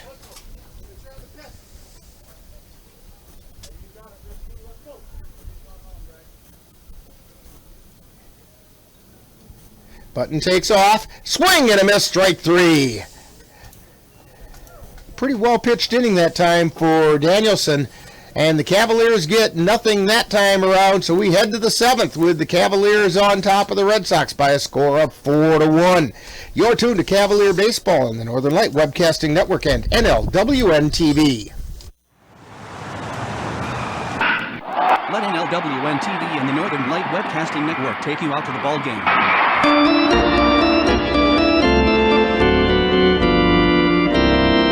Join us as we help celebrate the memory of Eau Claire sports icon Billy Noss when the Cavaliers take on the Eau Claire Bears in the Billy Noss Memorial Game on Monday, May 31st. Live coverage on the Northern Light Webcasting Network audio service and on NLWN-TV begins with the In the Dugout show at 10:40 a.m. That's the Billy Noss Memorial Game on Monday, May 31st on the Northern Light Webcasting Network and NLWN-TV. And we're back here at Carson Park. Heading into the top of the 7th inning, I'm actually looking forward to that game that they just talked about, that the ad just talked about, the Billy Noss Memorial. You're not going to be able to make it to that, though, are you? You're going to be off in Wyoming doing some crazy things over there. Yeah, I'm sure I got a project or 2 to do, but you're going to visit your sister, is that it? I am. Yep. Okay, but you're going to be watching, right? I'll watch. All right. Ann and I will be here. Cassie will be here. We may have another color commentator in here. I've talked to a couple folks about that, and I'm hoping that we can get somebody else in here to help out with that as well.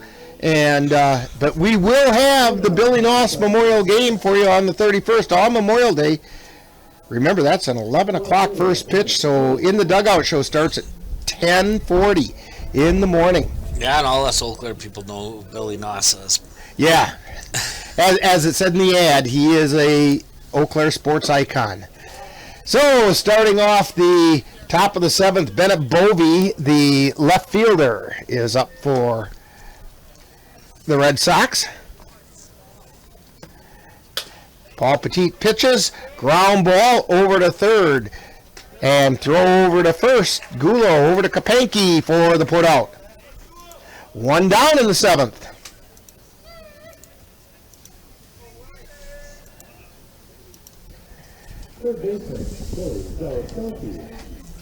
And that's going to bring up Willie Zostowski.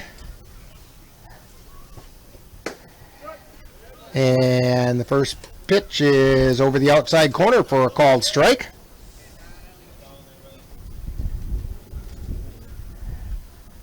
Pettit winds and fires, swing and a miss, strike 2.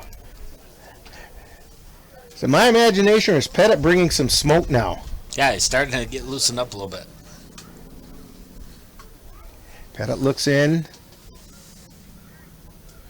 winds up, and fires. Fastball fouled off on the right side. In fact, that time, Big Willie was pretty much just guarding the dish. He just stuck the bat out there. He knew he wasn't going to get a swing on it. I wish we had a jugs gun on that, because it sure looks like Petit is bringing some smoke. The windup and the pitch. Fastball, a little low. 1 ball and 2 strikes. 1 out.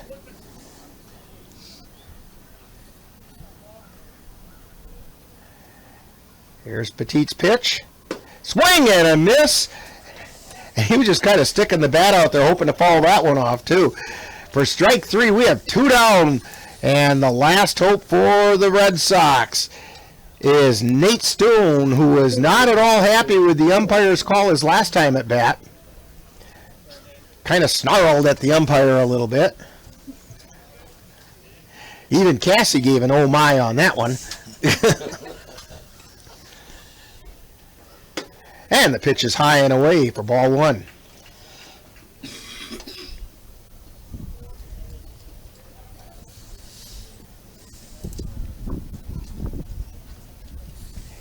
The windup and the pitch. And a strike called over the inside corner. 1 ball, 1 strike.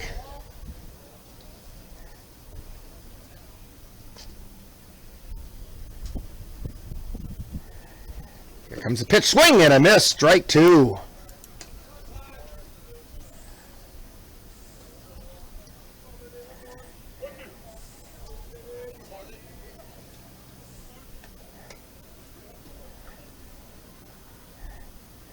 And here's the pitch. Outside corner, strike 3 called, and that's the ball game. The Cavaliers sweep the doubleheader from the Cadott Red Sox. This second game by a score of 4-1 after winning the first game by a score of 9-4. Cavaliers get 4 runs on 5 hits with no errors. Cadott got 1 run on 3 hits and they committed 3 errors. And the winning pitcher for the Cavaliers was Jackson Vance, and the losing pitcher for the Red Sox would have been Bennett Bovey. We'll be back with Talkin' Baseball right after this timeout. You're tuned to Cavalier Baseball on the Northern Light Webcasting Network and NLWN-TV. What to expect when you're expecting Like here. a teenager. Today, I'm going to show you how to teen-proof your home. First step, hide the car keys. Preferably somewhere they would never look. Challenges will come up. Be ready for them. Hi, honey. Ready for the Mom. You don't use mannequins in the mannequin challenge. You don't have to know it all to be a perfect parent. Thousands of teens in foster care will love you just the same.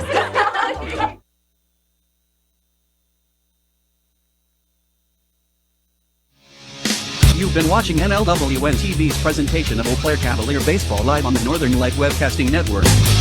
Stay tuned. Coming up next is Talkin' Baseball, with a look back at today's game.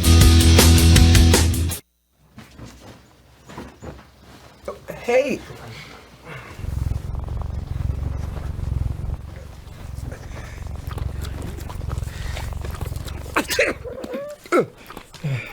Okay. If you love me enough to tolerate my perfect little pets and all their glorious dander, then of course you'll visit nhtsa.gov/the right seat to make sure I'm in the right car seat.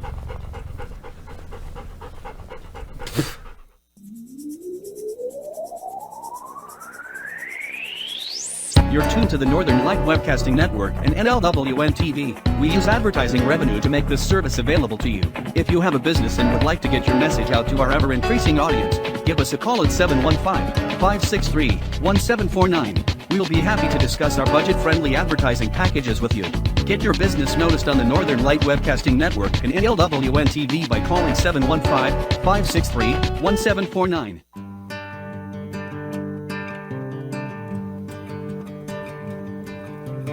Time now for Talkin' Baseball with a wrap-up of today's Eau Claire Cavalier game. And now, back out to the ballpark. And we're back here talking baseball. You've been watching Talkin' Baseball, a wrap-up of today's Eau Claire Cavalier game. This has been a production of NLWN-TV. You are loved. You are valued. You are resilient.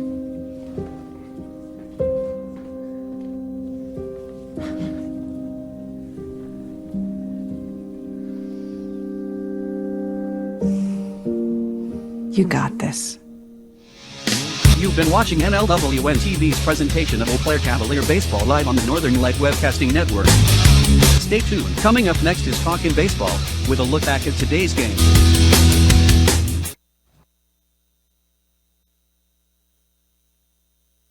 And we're back here talking baseball. Rick Olson along with Dan Petchow. We hope to have Ryan Page up here before too awful long.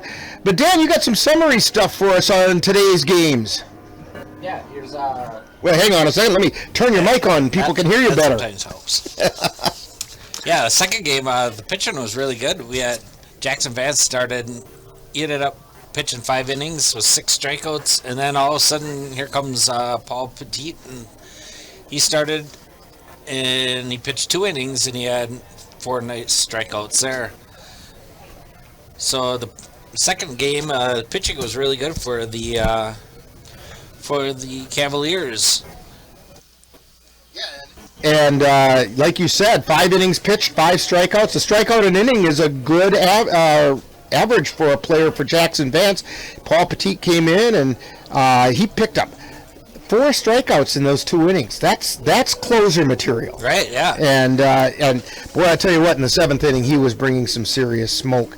And in the second game, the Cavs didn't waste much time, and we have Ryan Page coming in right now. And Ryan, here, let me give you that, and congratulations on your second doubleheader sweep. Yeah, it's a good game. Good day. And the nice thing about that is, hey, you're still on first place and you kept the rain away. 2 things that went well with this. Yeah, guys played both games, played really well. And now, a couple of comments I want to get from you. How about the pitching between Jackson Vance and Paul Petit in that second game? Oh, it was outstanding. Jackson, I saw Jackson pitch when he was in high school. I knew what he had. And Paul Petit, he's a returner. I know what he's had. he wanted to get some extra work in today, so that's why he was able to close it out for us. Boy, I tell you what, if you needed someone in that closer role, the way he was bringing heat that 7th inning, and boy, that was sure nice to watch. It would have been nice to have a gun on him to see what that was doing, because those were hot. Yeah, Paul will throw hard, and like I said, he will be a starter for us.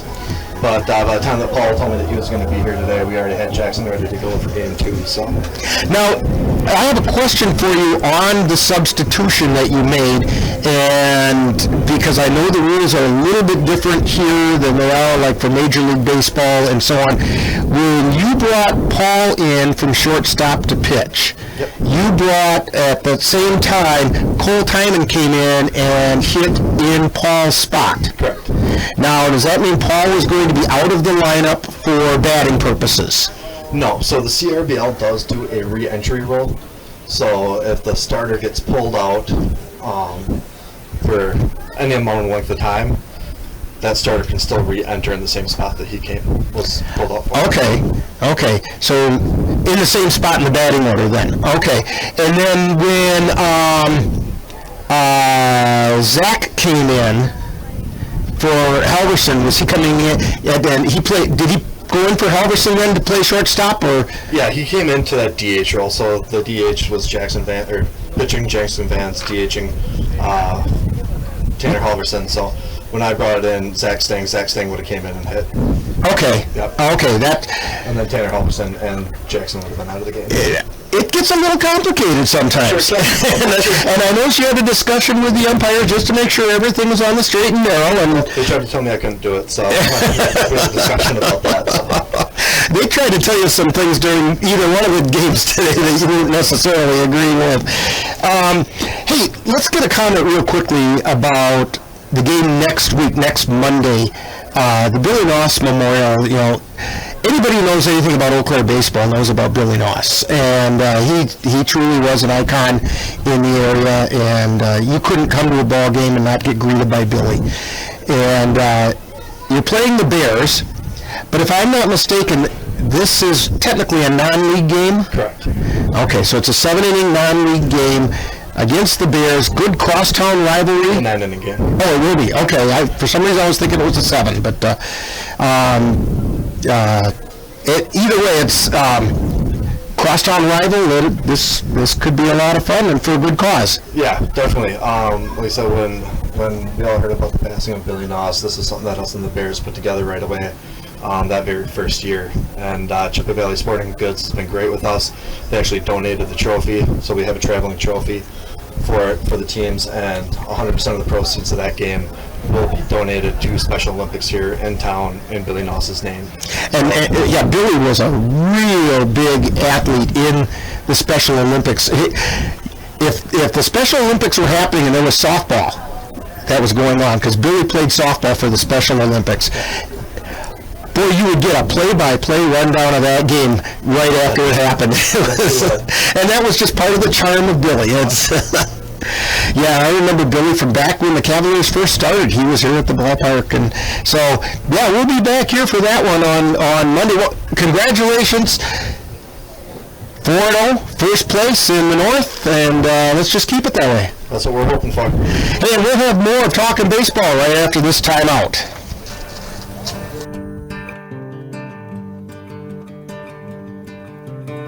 You've been watching Talkin' Baseball, a wrap-up of today's Eau Claire Cavalier game. This has been a production of NLWN-TV.